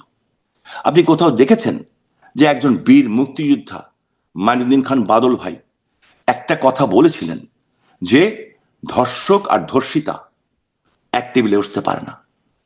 এই একটা কথার কারণে ওদের কত ক্ষোভ আমাদের মুক্তিযুদ্ধের বিরুদ্ধে, যে ওনার কবরটা পুরো খোঁড়া হলো এবং ওই কঙ্কালের উপরে স্পঞ্জের স্যান্ডেল দেওয়া হলো, অনেক জিনিস ময়লা ফেলা হলো এবং ওটাতে আগুন লাগিয়ে দেওয়া হলো। তাহলে বুঝেন, মুক্তিযোদ্ধাদের জুতার মালা দিয়ে গলায় পরে ঘুরিয়েছে তো একটা দুটা ব্যাপার না, অহরহ হচ্ছে, অহরহ হচ্ছে। এবং এই জিনিসগুলি যে হয়েছে, এটা ব্যর্থতা কার? আমাদের, আমার। জাতির পিতার কন্যা কিন্তু আমাদেরকে ঠিকই গাইডলাইন দিয়েছিলেন। আমরা কিন্তু এই ম্যাটিকুলাস ডিজাইন, ডক্টর ইউনূসের ম্যাটিকুলাস ডিজাইন থেকে আমাদের বাচ্চাদের রক্ষা করতে পারি নাই। ওদের ভবিষ্যৎ আজকে অনিশ্চিত। 4টা জেনারেশনকে নষ্ট করে দেওয়া হয়েছে। হোসেন জিল্লুর রহমানের ভাষায় যদি বলতে চাই, আজকে দেখেন আপনি, ইউনিভার্সিটি টিচারকে মারতে যাচ্ছে, ইউনিভার্সিটি টিচারকে ছাত্ররা মারতে যাচ্ছে। আমি আমার ছোটবেলায় স্কুলে যেটা পড়েছি, ওই টিচারকে দেখলে তো আমি জীবনে এখনো চেয়ারে বসবো না। তাহলে কি আপনিও বসবেন 4টা জেনারেশনকে আপনারা নষ্ট করে দিলেন? না? এই যে এই আসার পরে, এই যে ছাত্রদের আন্দোলনের নামে হুম। কিন্তু মধ্যখান এই দিয়ে বঞ্চিত। ছাত্ররা তো ধরেন হয় আপনাদের আমলে তাদের জন্ম বা তাদের বেড়ে ওঠা, বড় হয়ে ওঠাটা রাইট। সবটাই আপনাদের আমলে হয়েছে। কারণ আপনারা ১৭ বছর টানা ক্ষমতায় ছিলেন। তো জি, তারা জি। ধ ধরেন যদি তারা এরকম হয়ে যায়, যদি তারা ডিরেইলড হয়ে যায়, সেটা তো আপনাদের সময় থেকেই তাদের আসলে এই অবস্থা। হঠাৎ করে একদিনে তো হয়ে যায়নি নাকি? না, হ্যাঁ, 100% রাইট আপনি। যেই ছেলেগুলি হলিয়াটিজমে ঘটনা ঘটালো, সবগুলি ছেলে প্রচন্ড আধুনিক ছেলে ছিল। এবং এর মধ্যে একটা ছেলের নাম আমি ভুলে গেছি, খুব সুন্দর দেখতে, হ্যান্ডসাম, হুম, হুম, আর বাপ না কি জানি নাম ছিল। হুম, হুম, সে তার 6 মাস আগে ভারতের একটা ডিস্কোতে যে শ্রদ্ধা কাপুরের সাথে নেচে হুম, এসেছে। হুম, আমি পার্সোনালি জানি সেটা, হুম। কারণ ওই গ্রুপের এক সদস্যের সাথে আমার যে কোনো ভাবে হোক অনেক আগে কথা হয়েছিল। ওর মা, আমি বলবো না, ও আমাকে বলেছিল, মানে ওর মামার মাধ্যমে আমি জানতে পেরেছিলাম। ঠিক আছে, এরা প্রত্যেকেই আধুনিক ঘরের, এরা প্রত্যেকেই রিচ পরিবার থেকে আসা। তাহলে 6 মাসের মধ্যে তাদের ব্রেন ওয়াশ করলো কেমন করে, যে তারা 22টা 23টা 24টা না কত মানুষকে মেরেছিল ওখানে, জবাই করলো, জবাই করে রক্তের উপরে বসে ওখানে রান্না করলো এবং খেলো। আমাদের আমলই হয়েছে কিন্তু। বাট ওরা করতেছে এই কাজটা। এটাকে আমরা প্রোটেক্ট করতে পারছি না, আপনিও পারছেন না, আমিও পারছি না। কেন? ওরা ধর্মটাকে মিথ্যা দিয়ে করেছে, ঠিক যেভাবে 71 সনে মিথ্যা করে আমার মা বোনকে গণিমতের মাল বানানো হয়েছিল, ধর্ষণ করা হয়েছিল, 30 লক্ষ মানুষকে হত্যা করা হয়েছিল। সো একটা অসমাপ্ত যুদ্ধ, ওইটা অসমাপ্ত যুদ্ধ ছিল। আমার মনে হয় এটা ফাইনাল পর্যায়ে যাবে এবং এর বাইরে তাহলে কি কোনো আপনার পথ নাই। ভবিষ্যৎবাণী এরকম যে ফাইনাল পর্যায়ে যাবে এবং তারপরে আপনারা দেশে ফিরবেন? তার আগেই যাব না, যুদ্ধ করবে কে? আচ্ছা। এবং সেখানে আমি বলি, বিএনপি যেটা করছে, বিএনপি একটা ডানপন্থী দল। আগে ডান বামের সংমিশ্রণ ছিল, একটা এখন একটা ডান। বাট বিএনপি কিন্তু চরম উগ্র এক্সট্রিম ডানপন্থী দল না। একে চেক অ্যান্ড ব্যালেন্স করতে যে ওরা যে বিপদটাতে পড়বে, আমাদের চেয়ে অনেক খারাপ অবস্থায় এরা পড়বে। আমরা আমাদের সত্যকে চিনে নিয়েছি, ওই সত্যের সাথে কিন্তু আমরা একটা হইলে বসবো না। এবং আমাদের আদর্শিক কারণে কিন্তু আমাদেরকে ভোটটা বন্ধ দেই নেই। এত 98% অত্যাচার বিএনপি লোকেরা করেছে। ওদের হয়ে করুক, গুপ্ত হয়ে আর সুপ্ত হয়েও। হুম। হুম। যারা নারায়ণগঞ্জে আমার বায়তুল মামুন ভেঙেছে, ইটস ভেরি ইন্টারেস্টিং ব্যাপার, তারা কিন্তু তার আগের দিন আরসা এবং জামাতের সাথে মিটিং করেছে, কিন্তু করে কিন্তু বিএনপি, হুম। এখনো করছে তাই। এরা কেউ থাকবে না, টাইমলি সব সরে পড়বে। তো আমাদের যেটা হচ্ছে যে এই যে ম্যাটিকুলাস ডিজাইনটাকে আমরা প্রোটেক্ট করতে পারলাম না অ্যাজ এ পলিটিশিয়ান, এটা আমার ব্যর্থতা। তাহলে ওই যে আপনি বলছিলেন যে এমন পরিস্থিতি হবে যে এই সরকার বা এই পরিস্থিতিই থাকে কিনা যে পাসপোর্ট বা এগুলো নিয়ে ঢুকতে হবে। তার মানে কি আপনার ভাষ্যটা কি আরেকটু স্পষ্ট করবেন? যে তখন কি আসলে বিএনপি সরকার থেমে গেল যেটি কেন? আছে থাকবে না? মানে আপনারা যখন দেশে ফিরবেন তখন পরিস্থিতিটা কি হবে বা কি পরিস্থিতিতে আপনারা ফিরবেন? দেখেন, এর আগে বিএনপি সরকার যাদেরকে মনে করছে, যাদের ভয়ে তারা আন্তর্জাতিক সিদ্ধান্ত নিতে পারছে না, দেখেন তাদের কাছ থেকে আঘাতপ্রাপ্ত হয়ে যায় কিনা। এরা তো কাউন না, এরা কাউন না, কিন্তু এরা কারুই না। এরা এই দেশটাকে ব্যর্থ রাষ্ট্র বানাতে এসছে। ওদের একটা আশা ছিল ডক্টর ইউনূস প্রেসিডেন্ট হবে, সেটা তো গুড়ে বালি হয়ে গেছে, হয় নাই। সো আমার তো মনে হয় যে এই কারণে বিএনপিকে পে করতে হবে। মানে কি আন্তর্জাতিক শক্তির কারণে বা আন্তর্জাতিক শক্তির 100% আন্তর্জাতিক শক্তি। বাংলাদেশের ভিতরে কোনো নিজস্ব পলিটিক্স নাই, নাথিং এলস, 000। না আমরা, না ওনারা, না কেউই, কেউ না। এবং এটা আমার চেয়ে বেশি বর্তমান প্রধানমন্ত্রী নিজে জানে। তাহলে এই যে আপনারা এটা এতদিন ক্ষমতায় থাকলেন, এটি আসলে কোন আন্তর্জাতিক শক্তির বলে? যেটি বলা হয় ভারত, সেটিই কি? না, আমরা আন্তর্জাতিক শক্তির কারণে ক্ষমতাচ্যুত হয়েছি। হুম। শেখ হাসিনার উইল পাওয়ার, শেখ হাসিনার যে কি বলে কারিশমা, সেই কারিশমা, বঙ্গবন্ধুর যে কারিশমা, হ্যাঁ, সেই কারিশমা কিন্তু এদের নাই। এই ক্যাপাসিটি, ক্যাপাবিলিটি তাদের নাই। না তো নেত্রী যেদিন ক্ষমতাচ্যুত হয়েছেন তারপর দিন তো তারেক রহমান ফ্লাই করে বাংলাদেশে আসার কথা, তাই না? ওনারা বলতেছেন ওনাদের দাঁড়িয়ে হয়েছে সবকিছু, হিরো। আসার কথা না, আসেন নাই কিন্তু। হ্যাঁ, আর জাতির পিতার কারণে শেখ হাসিনা বলছেন ফাঁসি অর্ডার দিয়েছে, আমি যাবো, এবং তো উনি যাবেন। আন্তর্জাতিক আপনাদের শক্তিটা কি আমেরিকা? না, আমেরিকা অবশ্য, আমেরিকা তো পৃথিবীর সব জায়গায় ইনভলভ আছে। বাট আমি যতটুকু আমেরিকা এসেছি যা বুঝেছি, আমি ছোট মানুষ, অত বেশি লেভেলে তো আমি চলি না, বাট একেবারে যে চলি না তা না। এইটুকু আমি বুঝি যে আমেরিকা বাংলাদেশে যা ঘটছে এবং যেই পর্যায়ের এক্সট্রিমিস্ট এখন বাংলাদেশে দাঁড়িয়ে গেছে, আমেরিকা এইটাকে সাপোর্ট করে না, এবং মজার ব্যাপারটা চায়নাও করবে না। তাহলে চায়নাও কি এরকম বিলিয়ন্স। বিষয়টা আমি একটু সহজ করে বুঝতে চাই যে যারা জি, জি। আপনাদের ফেললো তারাই তারেক রহমান সরকারকে ফেলবে বলে আপনার প্রেডিকশন। ফেলবে না, ওনাদের সামনে পথ থাকবে দুইটা। হুম। হয় একটা আন্ডারস্ট্যান্ডিং, নাহলে they have to quit. Understanding কার কুইট সাথে? ওই আন্তর্জাতিক শক্তির সাথে? আন্তর্জাতিক শক্তির সাথে, মাধ্যমেই ধরেন, আমাদের সাথেই ধরেন।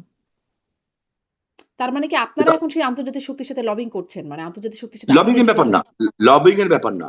ভারত কোনো সময় চাবে না এই এই ঘটনাটা ঘটছে কেন, ইন্ডিয়াকে ডিস্টার্ব করার জন্য। আপনি একটা ছোট্ট দেশ, কিন্তু হুম। আপনি একটা, উই আর এ স্মল পেনার্স, আমাদের জনসংখ্যা 18 কোটি, কিন্তু আমাদের দেশ এখন ভঙ্গুর অর্থনীতি। এই ভঙ্গুর অর্থনীতি করা হলো কেন?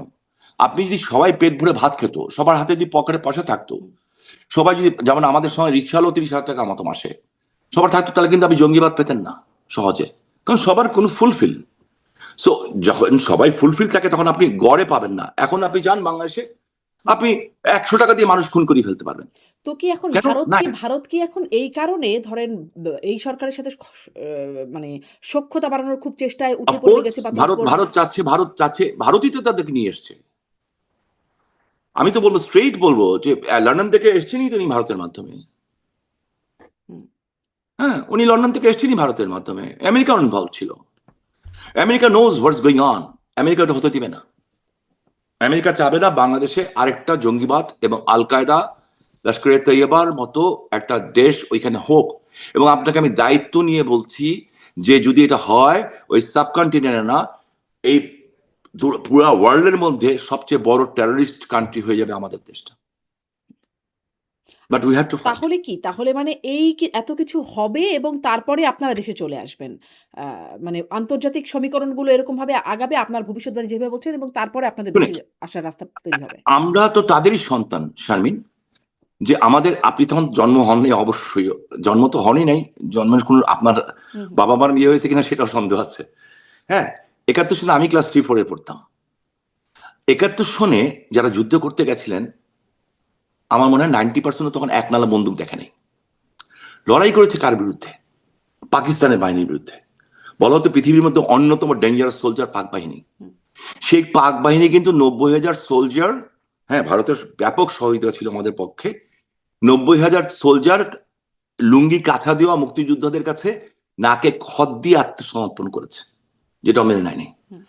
টাইম উইল বি সে, আপনি দেখবেন এই দেশকে ধ্বংস সেটা করার জন্য আপনারা ডিসেম্বর টাইম কিভাবে ঠিক করলেন? মানে টাইম উইলস এগুলো তো এত মানে আপনারা একদম ঠিক ডিসেম্বরের আগে করেছিলেন হতে পারে, ডিসেম্বর, ডিসেম্বরের আগে হতে পারে। পরেও আমি হতে পারে। আমার তো মনে হয় আগেই হবে, মানে একদম আমার মানে ধারণা। শেখ হাসিনা তো খুবই সুস্পষ্টভাবে ডিসেম্বরকে বলে দিচ্ছেন যে ডিসেম্বরে হ্যাঁ, উনি ঘটবে। ডিসেম্বর বলছেন। আপা কেন বলছেন এটা তো আমার সাথে শেয়ার করবেন না, হুম। আর আমার জানাও দরকার নেই, আর জানলেও আমি আপনাকে বলবো না। বাট এটুকু আমি বলবো তার আগে হতে পারে, তারপরে বিকজ হবে না। এই দেশ তো আমাদেরকে মানে বাঁচাতে হবে। তার আগেও হতে পারে, তারপরে হবে না। ডিসেম্বরে আপনাদের ডেডলাইন। এইটা তো এখন পর্যন্ত তাই আছে, আচ্ছা। এখন আপনার পর্যন্ত সাথে তাই আছে। আপনার বিকজ সাক্ষাৎকার বিকজ আপনারটা একটু শারমিন, এটাও আপনি একটু শুনি। আপনি নাহলে কি জবাব দিবেন আপনার যারা পূর্বপুরুষ, যারা এই দেশের জন্য 30 লক্ষ মানুষ জীবন দিয়ে গেছেন? আপনি কি জবাব দিবেন যদি আজকে কোনো ধর্ষিতা মায়ের মেয়ে এসে বলে যে আপনি তো এত বড় একটা টক শো করছেন, আপনি তো এত বড় নাম করা সাংবাদিক, আচ্ছা এক কাজ করেন, আমার এই স্বাধীনতা দরকার নাই, আমার মার ইজ্জতটা ফেরত দাও। জবাব আছে আপনার কাছে? আমার কাছে নাই তো। আমি আমি এতিম কেন? আমার চোখের সামনে আমার মা বাবা সবাইকে মেরে ফেলেছে তোমার স্বাধীনতার জন্য। এই স্বামী ওসমান, তোমার স্বাধীনতার জন্য আমার বাবা আমার ভাই সবাইকে মেরে ফেলেছে। সাইজে মুক্তিযোদ্ধার সন্তান হিসেবে আমি তো মানতে পারি না। আমার বাবা মুক্তিযোদ্ধা ছিলেন, আমার ভাইরা মুক্তিযোদ্ধা ছিলেন, আমার বাবা মুক্তিযুদ্ধের এয়ার একটা নেতৃত্ব দিয়েছেন এবং বঙ্গবন্ধুর পরিবারকে মুক্ত করতে যে বুকে গুলি খেয়েছিলেন, জি। এদিক দিয়ে গুলি খেয়ে ওদিক দিয়ে বেরিয়ে গেছে। খুবই আনফেয়ার বিষয়গুলো শামীম ওসমান। মানে জি, এইরকম কথায় ধরেন এখন তারা যদি বলে যে যারা আসলে গুমের শিকার হয়েছিলেন, যারা আসলে বিচার বহির্ভূত হত্যাকাণ্ডের শিকার হয়েছিলেন আপনাদের সময়ে, তো জি। তারা তাদের কাছেও তো আপনাদের এই জবাবটা দিতে হবে। তাদের কাছেও তো আপনারা জবাবটা দিয়ে আসেন নাই। হ্যাঁ, যদি জবাব দিতে হয় জবাব হবে, প্রচলিত আইনে যদি বিচার হয় হবে, কোনো আপত্তি নেই। প্রচলিত আইনে যদি বিচার হয় হবে। আমি তো র্যাবের বিরুদ্ধে কথা বলেছিলাম না, আপনার টক শোতে হুম, কি বলেছি? বলেছেন। ওপেন বলেছি 7 মার্ডারের পরে, বলেছি কারা ঘটিয়েছে। আমি তো বলছি, আমি আমার নিজের বক্তব্য দিচ্ছি, আমি স্বাধীন চেতা মানুষ, আমি পদ পদবি নেই না, আমার মন্ত্রিত্ব নেই নাই, আমি আমি আগামী দিনেও রাজনীতি করব, হয়তোবা হয়তোবা, কিন্তু ইলেকশন করব না। এমপি মন্ত্রী হওয়া আমার টার্গেট না। আমার টার্গেট, আমার এই মাটির জন্য আমি দেখেছি আমার বাবা বুকে গুলি খেয়েছেন, আমার মেজো ভাই ক্লাস 9-এ থাকা অবস্থায় মুক্তিযুদ্ধে গেছে। আমি দেখেছি আমাদের গ্রামের বাড়িতে মহিলারা। আপনি বুকে গুলি না খেয়ে মানে এই জুলাই আগস্ট অভ্যুত্থানের পরে চলে আসলেন কেন? যেটাকে পালিয়ে বিকজ আসলেন কেন? Sometimes because sometimes defence the best offence. সেই সময় যদি আমরা লড়াই করতাম, তা এই পিপলস আমাদের পক্ষে আসতো না। আজকে আপনি খবর নেন পিপলস এর অবস্থা কি, পিপলস কি চায়। আপনাকে তো মানুষকে একটু সময় দিতে হবে না, চিন্তা করতে দিতে হবে না। আচ্ছা। আপনার আপনার যে ছোট্ট বাচ্চাটা, হ্যাঁ, যেটা ধরেন এখন হয়তো একটু বড় হয়েছে, এখন হয়তো হাঁটি হাঁটি পা করে হাঁটতে চেষ্টা করছে, ও কিন্তু এখন আপনার আঙ্গুল ধরে হাঁটে। ধরেন আঙ্গুল ধরে হাঁটতে গেলেও কিন্তু খানিক্ষণ পর পর যে একটার সাথে বাড়ি খায়। আপনি কিন্তু সারাক্ষণ কষাস থাকেন, কোথায় বাড়ি খেলো রে বাবা। হ্যাঁ, ওকে ধরে কেমন করে বাঁচাতে হবে। আমার নাতিটারও সেম অবস্থা। হ্যাঁ, তো যখনই একটু পুরোপুরি হাঁটা শিখে যায়, তখন আপনি ধরতে গেলে বলবে তুমি ধরছো কেন, আমি হাঁটতে পারি না। সো বাংলাদেশের মানুষ এখন হাঁটা শিখছে। হুম। হুম। সো যেহেতু হাঁটা শিখছে, একটু শক্ত হয়ে, কোমরটা শক্ত হোক, লড়াই একটা হবে এবং ওই লড়াইতে আমরা জিতবো ইনশাল্লাহ। আমি বাঁচবো কিংবা মরবো আমি জানি না, অর্থাৎ আমি চাই এই কলঙ্কিত হয়ে মরতে চাই না। জি, জি। আপনি আপনার সাক্ষাৎকারে আমি দেখছিলাম যে আপনি বলছেন যে আর্মির ২ জন বড়, বড় অফিসার মানে তাদের জি, সাথে আপনার কথা হয়েছে এবং আ তারা কথোপকথন সম্পর্কেও আসি। কিন্তু একে, একে আসি আরকি। তো কারা তারা? সেটা কি আপনি বলবেন? আ আ হয়তো এই প্রশ্নটা আপনার কাছে জিজ্ঞাসাও করতাম না। কিন্তু দেখলাম যে জামাতের পক্ষে মানে অ্যাক্টিভিস্ট প্রভাবশালী অ্যাক্টিভিস্ট আ পিনাকি ভট্টাচার্য তিনি ২ জন আর্মি অফিসারের কথা বলছেন। একজন বলছেন ব্রিগেডিয়ার জেনারেল সেলিম আজাদ, আরেকজন বলছেন ব্রিগেডিয়ার জেনারেল শামস সুমন। যারা আপনার সাথে আরকি যোগাযোগের বিষয়টা তিনি বলছেন যে আ ঘুটু, ঘুটু করতেছে আরকি। উনি বলছেন। তো আসলে কি এই ২ জন? এই ২ জন? এই পিনাকি সিনাকি এগুলি কে কি বললো, ওই ডোন্ট কেয়ার। এই উনি যদি বলে থাকে এটা, আমি ওনার কথা শুনিও নি আজ পর্যন্ত, আমার শোনার কোনো রুচিও হয় না। হুম, এদের কথা আমি শুনি না, টু বি অনেস্টলি। আমি হাতে গোনা কিছু কিছু ইউটিউব দেখি, আপনারটা দেখি, তারপরে যে আমাদের অস্ট্রেলিয়ার থেকে আমাদের বাড়ি ভাইটা দেখি, হুম। এই বাংলাদেশে একজন আছেন কামাল ভাই আছেন, ওনারটা দেখি, না তারপর কিন্তু আরেকজন আছেন। ২ জনের নাম মানে বলছেন আরকি। আপনিও বলছেন ২ জনের সাথে কথা হয়েছে, তিনিও বলছেন ২ জন।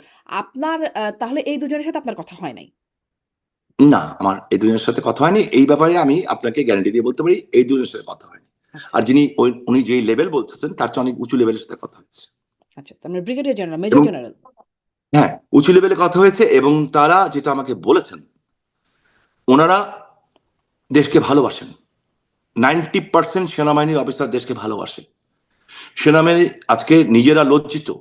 রাস্তার মধ্যে একজন সেনাবাহিনীর এক্স কর্নেল কাছকে জুতো পেটা করতে চেষ্টা করছে। আপনি কোথায় আছে দেশটা? একটা নেংটি ইন্দুর সাইজ, ওর নাম আমি জানি না, হবিগঞ্জের কি ওই জুলাই যোদ্ধা নাকি, থানা এইভাবে বসছে, এইভাবে ওই চেয়ারও হাত যে উঠাইছে, ওর হাত উঠানোর ক্ষমতাও নেই। হ্যাঁ, আমরা পুলিশ হত্যা করেছি। ওই দেশে আপনি কিসের আইন শৃঙ্খলা চিন্তা করেন? আবার অ্যারেস্ট হলো, আবার ছাড়া পেয়ে গেল। কারা? ওদের ক্ষমতার উৎস কোথায় আমি জিজ্ঞেস করতে চাই। পুলিশ লাইনে গানের অনুষ্ঠান করেছে, যে গানের অনুষ্ঠানে হামলা করে দিল, কারা এদের? এই সাহস তারা কোত্থেকে পাচ্ছে? এদের ইয়ে কি? আইন শৃঙ্খলা পরিস্থিতি কোথায় গেছে? একজন এমপির বউ কি করছেন? থানায় জিডি করছেন, কেস করছেন যে এমপি, রানিং এমপি, তার জামাইয়ের গলায় কি রামদা রেখে তাদের সম্পত্তি লিখে নেওয়া হয়েছে। তাহলে সাধারণ মানুষের কি অবস্থা? আমি আপনার কাছে আপনার মাধ্যমে জিজ্ঞাসা করতে চাই, সাধারণ মানুষের কি অবস্থা? আজকে আমার বন্ধুরা যারা হিন্দু, হ্যাঁ, আমি নাম বলতে পারি কিন্তু বলবো না, এই যাদের ঘরে একটু প্রাপ্তবয়স্ক মেয়ে আছে, স্পেশালি যাদের বয়স 21, 22, 19, 18, বিবাহ মানে 22, 23, 24 বছর বয়সে যে বিয়ে হবে, এরা ম্যাক্সিমামই এখন এলাকায় থাকছে না, এবং অন্য এলাকায় থাকছে, যে ঢাকা না, ঢাকার বাইরেও থাকছে মুসলমান পরিচয় দিয়ে। এর চেয়ে কষ্ট আমাদের জন্য আর কি হতে পারে? আপনি আমাকে বলেন। জি। আপনি আর শেখ হাসিনার নামে দেওয়া হচ্ছে কথা বলছেন। কি? কিন্তু শেখ আমি হাসিনা এই বলেছেন, আপনার ওই কথা থেকে আরেকটু আপনার কাছ থেকে স্পষ্ট হতে চাই। তাহলে আমি জি জি, এতটুকু বুঝলাম ওই দুজন না, আরো বড় মানে মেজর জেনারেল পর্যায়ের হয়তো কারো সাথে আপনার কথা হয়েছে। তাদের সাথে কথার সময় আপনি মানে কথোপকথনে বলছেন যে তারা জিজ্ঞাসা করেছেন আসবেন নাকি? আপনি বলেছেন যে আপনারা ব্যবস্থা করেন, আপনারাই তো দেশের সেনাবাহিনী। তারা কি ব্যবস্থা করবে? এরকম কিছু বলেছে? তারা কি কোনো না, ব্যবস্থা করছে? তারা বলতেছে তারা আননান, এবং তারাই আমাকে বলেছে যেই পরিমাণ জঙ্গিবাদ দেশে ছড়িয়ে যাচ্ছে, 1 বছরের মধ্যে যদি আমরা ব্যবস্থা না করতে পারি, এই দেশ, বাংলাদেশ, পৃথিবীর মধ্যে, যেই শব্দটি একটু আগে ইউজ করলাম, সারা পৃথিবীর মধ্যে অন্যতম জঙ্গি রাষ্ট্রে পরিণত হবে। আমি আমাকে বলছেন কেন ভাই? আমরাও তো আপনাদের উপর ভরসা করেই যাব, বিকজ আপনাদের তো এই দেশ রক্ষা করার জন্য শপথ নিয়েছেন আপনারা। তো আপনারা কেন করছেন না? বলছে আমরা পারছি না। কেন পারছেন না? হয়তো তাদের মাথার উপরে কেউ বসে আছে, কিংবা পিছনে কেউ বসে আছে, কিংবা ঘাড়ের উপরে নিঃশ্বাস নিচ্ছে কেউ। সেখানে আপনি বলছেন যে দরকার হলে বিএনপির সাথে নেগোসিয়েশন করেন। মানে আপনাদেরকে বলছেন জলদি আসেন। সেই আর্মি অফিসাররা বলছেন আপনাকে যে জলদি আসেন, দরকার হলে বিএনপির সাথে নেগোসিয়েশন করেন। হ্যাঁ, দরকার বিএনপির সাথে কোনো বিএনপি। নেগোসিয়েশন হচ্ছে? মানে তাদের জন্য আপনারা ভোটও করেছেন। ফলে যোগাযোগ যে আছে সেটি বোঝা যাচ্ছে। তাদের সাথে নেগোসিয়েশন হচ্ছে আপনাদের ফেরার আমার ব্যাপারে? আমার আমার আমার কাছে মনে হয় না। হুম, আমার কাছে মনে হয় না, কারণ আহ, দায়িত্বটা এখন তাদের বেশি আমাদের চেয়ে। We did our jobs. আমরা যে কোনো কারণে হোক, যে কোনো জায়গায় রিকোয়েস্ট হোক, কিংবা আদর্শিক কারণে হোক, আমরা আমাদের কাজটা করেছি। এখন দায়িত্বটা তাদের। তাদের তাদের যদি শুভবুদ্ধির মানে উদয় হয়, আমার মনে হচ্ছে হবে না। যদি হতো, তাহলে 2টা মেয়ে 32 নম্বরে গেলে মার খেত না। একটা বাচ্চা ছেলে যদি 32 নম্বরে যেতে মার খেত না। এটা হতে পারে না, এটা অসম্ভব ব্যাপার। আজকে মায়া লাগে আমার পুলিশের জন্য, যে এই পুলিশ অফিসারগুলি, শত শত পুলিশ অফিসারকে গুলি মারা হয়েছে, টাঙিয়ে রাখা হয়েছে। সেই পুলিশ অফিসারদের থানায় যে বলছে যে আমরা মারছি, তো মানুষ যাবে কার কাছে? সেনাবাহিনীর একজন কাছে যাবে? সেনাবাহিনীর একজন কর্নেলকে বলতেছে মারতে যাচ্ছে, তো মানুষ যাবে কোথায়? আনসার, তারপরে অন্য অন্যগুলি বাদই দেন, তো কোথায় যাবে মানুষ? জিনিসপত্রের দাম নাই, গ্যাস নাই, বিদ্যুৎ নাই, পানি নাই, চাকরি নাই, নাই নাই নাই নাই নাই 200% জিনিসের দাম বেড়ে গেছে। যার ইনকাম ছিল 40,000 টাকা, আমি আজকে জিজ্ঞেস করলাম, আপনাকে আল্লাহর নামে শপথ করে বলতেছি, আজকে একজনকে জিজ্ঞেস করলাম যে তোমার ইনকাম ধরো 30,000 টাকা ছিল, এরকম কয়েকজনকে জিজ্ঞেস করেছি, ওই ইনকামটা এখন কত লাগবে? বলো মিনিমাম 60 থেকে 70,000। তাও মানুষ তো পাবে না কোথায়? বরঞ্চ উল্টা মানুষের চাকরি চলে যাচ্ছে, কাজ চলে যাচ্ছে। বাংলাদেশ নির্ভর কিসের উপরে? গার্মেন্টস এর উপরে। হ্যাঁ, গার্মেন্টস সেক্টরই বাংলাদেশের বেসিক, জি। ওইটাও মানে বন্ধ। এটা ঠিক জ্বালানি বিদ্যুৎ সংকটে এখন আসলেই বেশ অনেক মানুষের চাকরি যাচ্ছে বা একটা বেশ খারাপ অবস্থায় আছে। সরকারও সেটা স্বীকারই করছে। যদিও দায়টা বলছে যে আপনাদের। কিন্তু আমি আবার ওইখানে যাই যে আপনার ২ জন বড় অফিসার মেজর জেনারেল পর্যায়ের অফিসারের সাথে কথা হলো। আ সেনাপ্রধানকে আপনারা আপনাদের পক্ষ থেকে বেইমান বা বিট্রেয়ার হিসেবে বলে থাকেন বিভিন্ন সময়। আ উম মানে কিন্তু আমরা শুনলাম ওবায়দুল কাদেরের একটা সম্প্রতি একটা আ ভার্চুয়াল বক্তব্য আপনাদের দলীয়ই কোনো সভায় কথা তিনি বলছিলেন যে আ সেনাপ্রধান এবং রাষ্ট্রপতির কথা উল্লেখ করে তিনি বলছেন যে, যারা তাদের উপর ভর করে বা বিট্রেয়ারদের উপর ভর করে রণকৌশল সাজালে সেটা সাকসেসফুল হবে না। কোনোভাবে কি আপনাদের রণকৌশলের মধ্যে সেনাবাহিনীর শীর্ষ পর্যায়ে জড়িত আছে? সেনাপ্রধান কোনোভাবে আপনাদের সাথে যুক্ত এখন? যে আমি ওই পর্যায়ের নেতা না, আর আমি ওনাকে দিয়ে কোনো সময় কথা বলিনি। হুম, ঠিক আছে, আমি কথা বলিনি। আমি কোনো বাহিনীর উপর বিশ্বাস করি না। আমি একটা বাহিনীর উপর বিশ্বাস করি, উপরে আল্লাহ, সৃষ্টিকর্তার বিচার আছে। একটা জিনিস মনে রাখবেন শামীম, আমি ওই কাতারের লোক, অলিয়া উলিয়া, এই পৃথিবী একটুক একটা দেশ বাংলাদেশ, এই পৃথিবীটাও কিন্তু একটুকু, এই সৌরজগৎ থেকে আপনি যদি পৃথিবীটাকে দেখেন না, একটা পেন্সিলের ডট। এই সৌরজগতের উপরে সৌরজগৎ থেকে যদি এই সৌরজগৎকে দেখেন, ওইটাও একটা পেন্সিলের ডট। আর ওই ডটের এই সমস্ত সৌরজগৎ যিনি সৃষ্টি করেছেন, বাংলাদেশে আজকে বলা হচ্ছে কি, কোথায় নিয়ে গেছে ধর্মটাকে, ইসলামকেও শেষ করে দেওয়া হচ্ছে যে কি আমাদেরকে ভোট দিলে আপনারা বেহেশতে চলে যাবেন। সেদিন দেখলাম সাতক্ষীরার এক এমপি আমাদের বলল, আজকে জনসভায় যারা উপস্থিত হয়েছেন তাদের জন্য বেহেশতের দরজা খুলে রাখা হয়েছে। What nonsense! এগুলি হচ্ছে কিন্তু, আর সাধারণ মানুষ এগুলিকে আবার অনেকে বিশ্বাসও করছে। কিছু করার নেই, শিক্ষাগত যোগ্যতা নেই, কোরআনটাও পড়তে পারে না, কোরআনের কোথাও এটা লেখা নেই। এরা আমাদের ধর্মটাকেও কিন্তু এদের হাত থেকে বাঁচাতে হবে। এরা কি করেছে? এই মাজারগুলিতে হামলা করেছে। আমি তারেক রহমান সাহেবকে বলেছি, আপনি যদি সত্যি বিশ্বাস করেন যে এই আপনি যদি ইয়েতে যান, ওই যে কি বলে এই আপনি মাজার জিয়ারত দিয়ে শুরু করেছেন, সিলেটের শাহজালাল মামা মাজার, তাহলে এতগুলি মাজার যে জ্বালিয়ে দেওয়া হলো, এতগুলি মাজার, শাহপরান বাবার সামনে মাজারের মধ্যে মানুষ মেরে ফেলা হলো, তো বিচার করছেন না কেন? বলবেন ডক্টর ইউনূসের কথা, জোনার সময়, ফাইন। তা আমাদের বিচার করছেন কেন? আপনি যদি রিসেন্ট পাস্টের বিচার না করতে পারেন, আমের টিকার জন্য হাজার হাজার বাচ্চা মরে গেল, বিএনপির একজন স্বতন্ত্র এমপি কোর্টে মামলা নিল, সে মামলাও তো গ্রহণ করা হলো, কেন? কেন পালন করলেন না? দুর্বলতা কোথায়? কেন করছেন না, কিংবা করতে পারছেন না? পিপলস কিন্তু জিজ্ঞেস করবে কদিন পরে। Time is time. আর একটা জিনিস কি জানেন, truth is beauty, beauty is truth. সত্যকে আপনি মাটি চাপাতে রাখতে পারবেন। হ্যাঁ, আমাদের ভুল ছিল না, এ কথা যদি বলি তাহলে এটা হবে চরম মিথ্যা কথা এবং চরম ভুল কথা। আমাদের সবচেয়ে বড় ব্যর্থতা হচ্ছে আমরা ডক্টর ইউনূস গংদের, জামাত শিবির জঙ্গিদের এই ম্যাটিকুলাস ডিজাইন থেকে আমাদের বাচ্চাদের, আমাদের দেশবাসীকে রক্ষা করতে পারি নাই। পারি না দেখেই আজকে আমাদের দেশ কোথায় চলে গেছিল, কোথায় ধাপে পড়ে গেছে।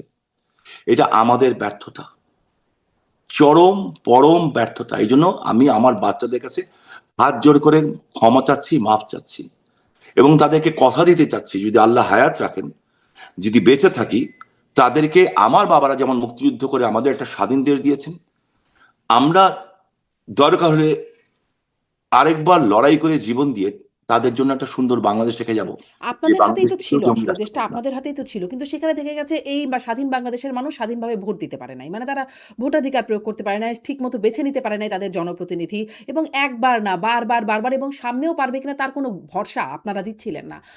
ফলে মানে মানুষের হাতে উপায় কি ছিল আপনাদেরকে এভাবে সরানো ছাড়া? না, মানুষ ছড়ায়নি, ইটস এ ডিজাইন। হুম। এই যে সরিয়েছে সে নিজেই তো বলেছে ম্যাটিকুলাস ডিজাইন। ধরেন সেই ডিজাইনে তো মানুষ ইনভলভ হয়েছে। মানুষ ইনভলভ না হলে তো কত ডিজাইন পার্সেন্ট মানুষ? বাস্তবায়ন করা যেত না। 18 কোটি মানুষের মধ্যে কত কত লোক ছিল সেদিন? 5 লাখ, 10 লাখ, 15 লাখ, 20 লাখ, হুম। 25 লাখ, যারা ছিল না 30, তাদের সমর্থন ছিল। মেবি আপনার কাছে মনে হবে, কিন্তু উপস্থিত ছিল 30 লাখ। আমি 2 তারিখে নেত্রীর কাছে গেছিলাম, আমি তাকে তার 3 মাস আগে পার্লামেন্টারি কমিটিতে বলেছি, 2 মাস আগে গেছি, আমি বলেছি। আমি যখন পার্লামেন্টে লবিতে বলতাম, অনেকে আমাকে বলতো শামীম ওসমানের মাথা খারাপ, শামীম, এই যে শামীম ভাই আসতেছে টেনশন মাস্টার। কেন বলতো? বলতো শামীম ভাইয়ের উপরে একবার বম ব্লাস্ট হয়েছে, শামীম ভাই সারাক্ষণ এটা নিয়ে চিন্তা করে। ইয়েস, আমি ওদের দিকে নজর রাখি, ওরা মানুষের নামে পশু। আমি আমি বিএনপি আমাদের মতোই কম বেশি, ঠিক আছে, কিন্তু ওরা মানুষের নামে পশু। তো এদের ব্যাপারে খোঁজ রাখতেই হবে আমাকে। বাট আজকে বিএনপিও কিন্তু ওদের সাথে ঢুকে গেছে। আমি বিএনপির যে কি করুণ পরিণতি হবে আপনি কল্পনা করতে পারবেন না। আমার এলাকা দেখে আমি বলতেছি, যে রান্না করে সে একটা ভাত টিপে, কিন্তু পুরো ভাত নিয়ে মশলা না। এদের ভিতরে আমাদের ভিতরে কিন্তু গুপ্ত ঢুকে গেছিল। এই যে গুপ্ত না সুপ্ত কি বলে, এই সার্জিস বঙ্গবন্ধুর উপর ভাষণ দিয়ে, সার্জিসটা কি নাম ছিল এটা আমি জানি না, সে পুরস্কার পেয়েছিল, তা আমাদের দলই তো ছিল, ছাত্রলীগ করতো। তো আজকে কিন্তু বিএনপির ভিতরে এই অবস্থায় সংখ্যা অনেক বেশি, এদের অনেক বেশি। এদের সংখ্যা বিএনপির ভিতরে এদের সংখ্যা বিএনপির চেয়ে ডাবল। সো তো এরা যখন তাহলে দেখতে তো বসবে, তারা তো দেশের একটা মেজরিটি অংশ। তাহলে তো তাদেরকে তো আপনারা অস্বীকার কেন করেন বা তাদেরকে শত্রুতা করলে হবে কি করে? ধরেন তারা আপনাদের মধ্যে তারা, বিএনপির মধ্যে তারা, আর তারা তো তারা আছেই। ইয়েস তো অফকোর্স তারা সবই তো প্ল্যান, তারাই দেখা যায়। হ্যাঁ ইয়েস তারা প্ল্যান্ড, এবং তাদের এই প্ল্যান বাস্তবায়নের জন্য বিভিন্ন দেশ থেকে টাকা আসতেছে। কেন? আমাদের দেশটা দখল করার জন্য না, আপনার এই সাবকন্টিনেন্টকে শাসন করার জন্য। একদিকে ইন্ডিয়া, একদিকে বেসিক হলো মূল টার্গেট ইন্ডিয়া, বিকজ ইন্ডিয়া আপনি খেয়ে পড়ে বাঁচতে চাচ্ছেন, ইন্ডিয়া সুপার পাওয়ার হতে চাচ্ছে। ওইখান দিয়ে হচ্ছে আবার বার্মাতে ট্রিলিয়ন্স অফ ডলারের আপনার ইয়ে আছে, খনিজ সম্পদ আছে, এগুলি কেউ দখল করতে চাচ্ছে। আমাদের সমুদ্র আছে, সমুদ্রের তলে কেউ কিছু রাখতে চাচ্ছে। অনেক কিছু মিলিয়েই কিন্তু এই ষড়যন্ত্রটা হচ্ছে। তো এখন এত যে আন্তর্জাতিক দেশি বিদেশি ষড়যন্ত্রের কথা বলছেন, আপনাদের সাথে আসলে কোন, কোন দেশ আছে? এখন আপনাদের পক্ষে বা আপনাদের সমর্থন দিচ্ছে কারা? কেউ আছে? আমি এইটা জানি না যে কারা আছে, তবে আমি এইটা জানি যারা আমাদের স্বাধীনতার যুদ্ধে আমাদের সমর্থন দিয়েছিল, তারা ওই বুঝেই স্বাধীনতা যুদ্ধে সমর্থন দিয়েছিল যে বাংলাদেশের স্বাধীন হওয়া দরকার, এবং তাদের জীবনে তাদের বহু লোক রক্তও দিয়েছে। তারা তো পক্ষে আছে, সব তারা পক্ষে আছে। আচ্ছা। আমাদের কিছু ভুল ছিল, হুম, ত্রুটি ছিল, হ্যাঁ, এবং সেই ভুল ত্রুটির কারণে কেউ অসন্তুষ্ট থাকতে পারে তখন। বাট ওই ভুল ত্রুটি সংশোধন করেই আমাদের সামনের দিকে এগিয়ে যেতে হবে। এবং যারা আমাদের মতো, আমার মতো, ধরেন আমি আমাকে দায়িত্ব নিচ্ছি, যদি আমার ভিতরে আমার কারণে যদি আমার দল, আমার দেশ ক্ষতিগ্রস্ত হয়, তাকে নেত্রী ছেটে ফেলতে হবে, বাদ দিয়ে দিতে হবে। জি। একটা নতুন দেশ দিতে হলে নতুন জেনারেশন লাগবে, নতুন রক্ত লাগবে, নতুন ব্রেন লাগবে, যে স্মার্ট আমার চেয়ে অনেক বেশি তাকে লাগবে। We need them. আমরা পিছন থেকে তাদের জন্য সাপোর্ট দিব, তো আমরা আপনাদের কি ব্যাকআপ। নেতৃত্বে কোনো পরিবর্তন আসছে? আসা উচিত। আমি কেন্দ্রীয় নেতৃত্বে বলছি না, আমি বলছি গ্রাসরুট লেভেল থেকে আসা উচিত। ওই যে উপর থেকে বসিয়ে কমিটি দিব তা না, আপনার মেধাবী লোক দরকার। আপনাকে খুব দ্রুত, কিন্তু এই যে গ্যাপটা হয়েছে, এই ধ্বংসযজ্ঞ হয়ে গেছে, হুম। এটা কিন্তু খুব দ্রুত কিন্তু রিকভারি ধরেন করতে হবে। এখনো তো দেখা যাচ্ছে মানে সরব অবস্থা হয়েছেন। সম্প্রতি খুব সরব দেখা যাচ্ছে জনাব ওবায়দুল কাদের সাধারণ সম্পাদক, আর আরো যারা পুরনো নেতৃত্ব জাহাঙ্গীর কবির নানক, বাহাউদ্দিন নাসিম, ওনাদেরকে দেখা যাচ্ছে তারা অ্যাক্টিভ রোল প্লে করছেন। নতুন কারা আছেন? নতুন মুখ রাস্তা থেকে সৃষ্টি হয়ে যাবে। তোফায়েল আহমেদ এদেরকে কি কেউ সৃষ্টি করেছে? সৃষ্টি হয়নি, রাজপথ থেকে সৃষ্টি হয়ে গেছে। রাজপথ থেকে যারা সৃষ্টি হয়ে আসে, ওনারা তো অবভিয়াসলি সবাই জ্ঞানী মানুষ, যাদের কথা বলেন, ওনাদের অভিজ্ঞতা কাজে লাগাতে হবে। হ্যাঁ, আপনি একটা নতুন একটা ছেলে মেয়েকে ধরেন, আপনি একজন জার্নালিস্ট, হ্যাঁ, একটা বাচ্চা যদি আপনার কাছে শিখতে আসে, ও যখন আপনার কাছে শিখবে যে কিভাবে জার্নালিজম করতে হয়, তো এমন হতে পারে যে কালকে দেখা যাবে যে ও আপনার চেয়ে অনেক বড় জার্নালিস্ট বেশি হবে, হুম। যে আপনি ওকে নিয়ে প্রাউড করবেন। বাট কাউকে তো শেখাতে হবে না। তো আমরা যারা আছি তারা, আমরা নার্সিং করব তাদেরকে। আমাদের কিছু সাচ্চা দেশপ্রেমিক দরকার। একটা এলাকায় কিন্তু হাজার হাজার লোক দরকার হয় না, একটা এলাকায় একজন সঠিক গেরিলা যথেষ্ট। হ্যাঁ, হাজার হাজার ভণ্ডর থেকে, হাজার হাজার ভণ্ডর থেকে। সো তো উই নিড। আপনারা কি যখন ক্ষমতায় ছিলেন তখন সেই ভন্ডদেরকেই বেছে নেওয়া হয়েছিল? মানে ওবায়দুল কাদেরের মুখেও বহুত শুনেছি হাইব্রিড, কাউয়া, ফার্মের মুরগি ঢুকে গেছে আওয়ামী লীগে, এরকম যেমন তার মুখে শুনেছি। আবার অন্য নেতারাও কমপ্লেইন করতেন যে টাকার বিনিময়ে কমিটি হচ্ছে আপনাদের, মানে যারা আসলে নেতা না তারা নেতা হয়ে গেছেন টাকা দিয়ে, ইত্যাদি, ইত্যাদি। সো ভন্ডরা সত্যি কি আসলে আওয়ামী লীগ দখল করেছিল? অনেক জায়গায় ছিল তারা। হুম, স্ট্রু, স্ট্রু, এই স্ট্রু দেখেই তো আমাদের আজকে এটার নেত্রী দেশটাকে উন্নয়ন করার জন্য 18-19 ঘন্টা ধরে কাজ করতেন এই মহিলা। হুম। আমি নিজে দেখেছি ভাই, আল্লাহ সাক্ষী, আমি সাক্ষী। উনি পাগলের মতো একটা মানুষ পরিশ্রম করতো। তো উনি তো সবটা একসাথে পারবেন না, সংগঠন দিয়েছিলেন আর সবার উপরে। এটা দেখো, আমরা দেখতে পারিনি। আমরা দেখতে পারিনি। আচ্ছা। মানে এইটা আপনি মানে আপনার স্বীকারোক্তি যে আপনাদের এই জায়গায় একটা দোষ ছিল বা ত্রুটি ছিল। একটু এই জায়গাগুলো কথা বলি যে অনেক ঘটনার পরে বা বাংলাদেশ থেকে বাংলাদেশ সরকার বা বাংলাদেশের পুরো ব্যবস্থা থেকে অনেক আপত্তির সত্ত্বেও ৫ই আগস্ট একটা প্রেস কনফারেন্স করলেন দিল্লিতে। শেখ হাসিনা সেখানে সরাসরি কথা বললেন। মানে এটা আমরা দেখলাম আন্তর্জাতিক গণমাধ্যমগুলো, বাংলাদেশের গণমাধ্যমে যেখানে এইগুলো প্রচারে নিষেধাজ্ঞা ছিল, আন্তর্জাতিক গণমাধ্যমে বেশ কাভারেজ আসলো। কিন্তু বার্তা কি আসলো? নতুন কি কোনো বার্তা সেখানে আসলো? মানে যা মানুষ নতুন করে জানলো, শুনলো, এরকম কিছু ছিল?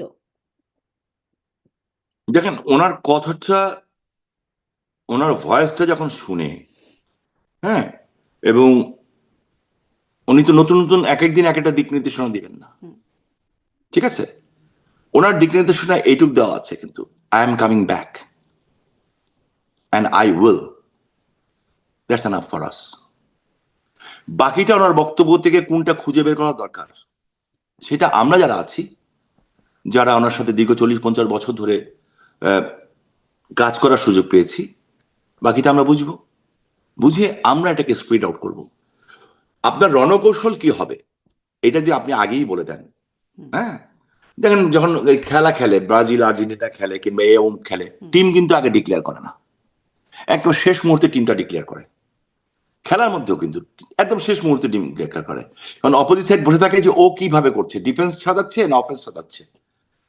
সো ওনার যদি সব কথা বলে দিতে হয়, তা তার আর তাহলে তার ওইটাতেও মার খাওয়া ছাড়া কিংবা সুইসাইড করা ছাড়া তো স্কোয়াড ছাড়া উপায় হবে না। কারণ আমাদের অপোজিশন শক্তি খুব দুর্বল না, খুব শক্তিশালী, এবং আমাদের আওয়ামী লীগ সমর্থক যারা আছে, স্বাধীনতার পক্ষে শক্তি, আমাদের একটা শক্তির বিরুদ্ধে খেলা না, এখন ট্রাইঙ্গুলার শত্রুর বিরুদ্ধে খেলতে হবে আমাদেরকে, ট্রাইঙ্গুলার শত্রুর বিরুদ্ধে লড়তে হবে আমাদেরকে। আবারও সেই খেলা এছাড়া কোনো হবে কি? পথ আপনার সেই বিখ্যাত ডায়লগ, খেলা হবে? না, খেলা হবে না, এবার যুদ্ধ হবে। হুম, আচ্ছা। এবং আমরা, আমাদের পূর্বপুরুষরা দেশ স্বাধীন করে দিয়ে গেছেন। আমি লজ্জিত, আমি ঘৃণা করি। আপনি যদি জিজ্ঞেস করেন পৃথিবীতে আপনি কাকে সবচেয়ে বেশি ঘৃণা করেন শামীম ভাই, আই হেট মাই সেলফ।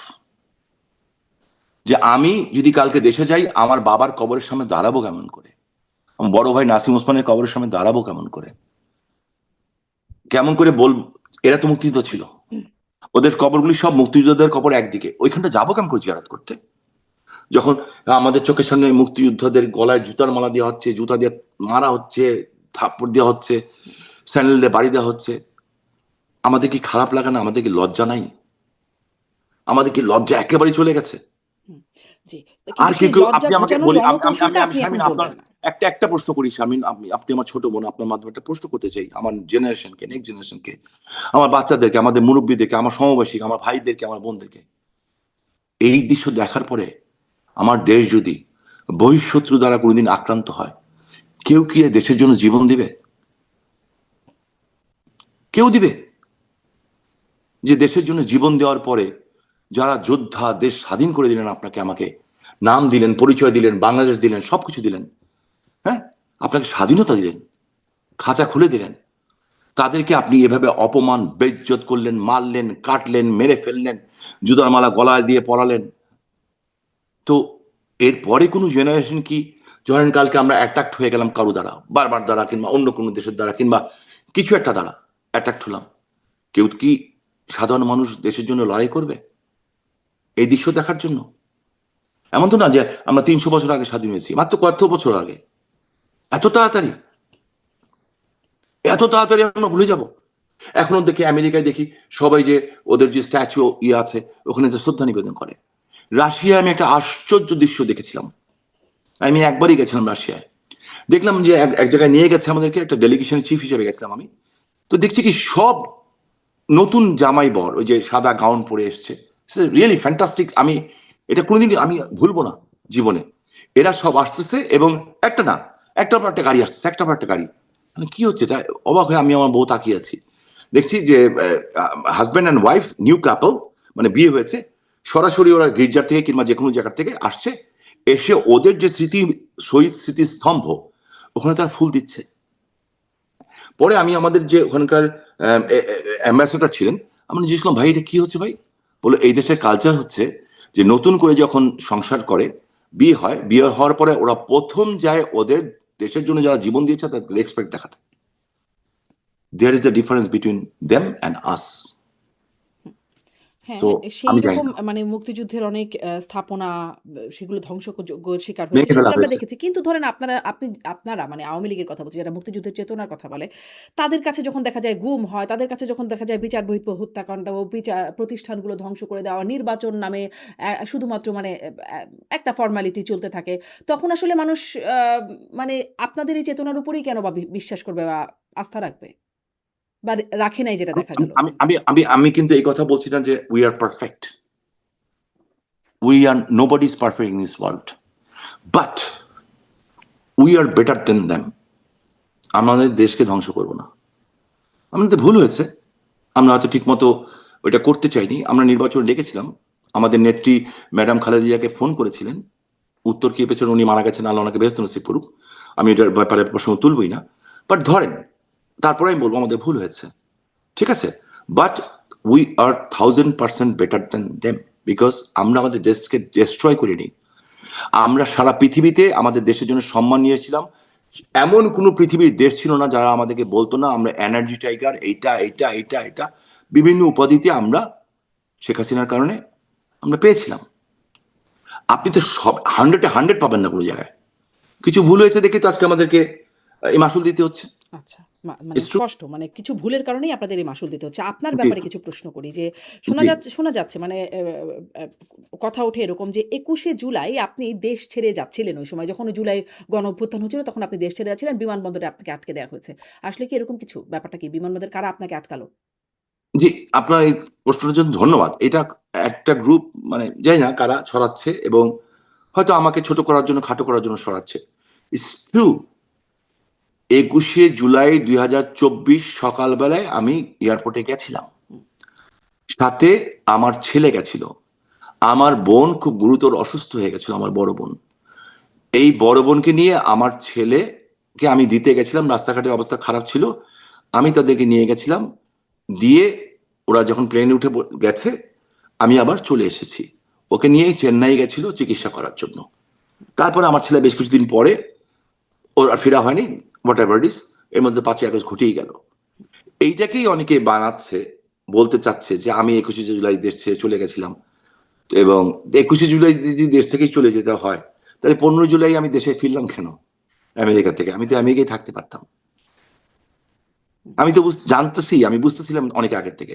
এবং আমি নেত্রীর কাছে গেছিলাম শারমিন। আমি আপাকে বলেছি যে আপা, আপনি কারফিউ উঠান প্লিজ, কারফিউ উঠান। আমাদের জয়েন্ট সেক্রেটারি হানিফ ভাই আমার সাথে ছিলেন।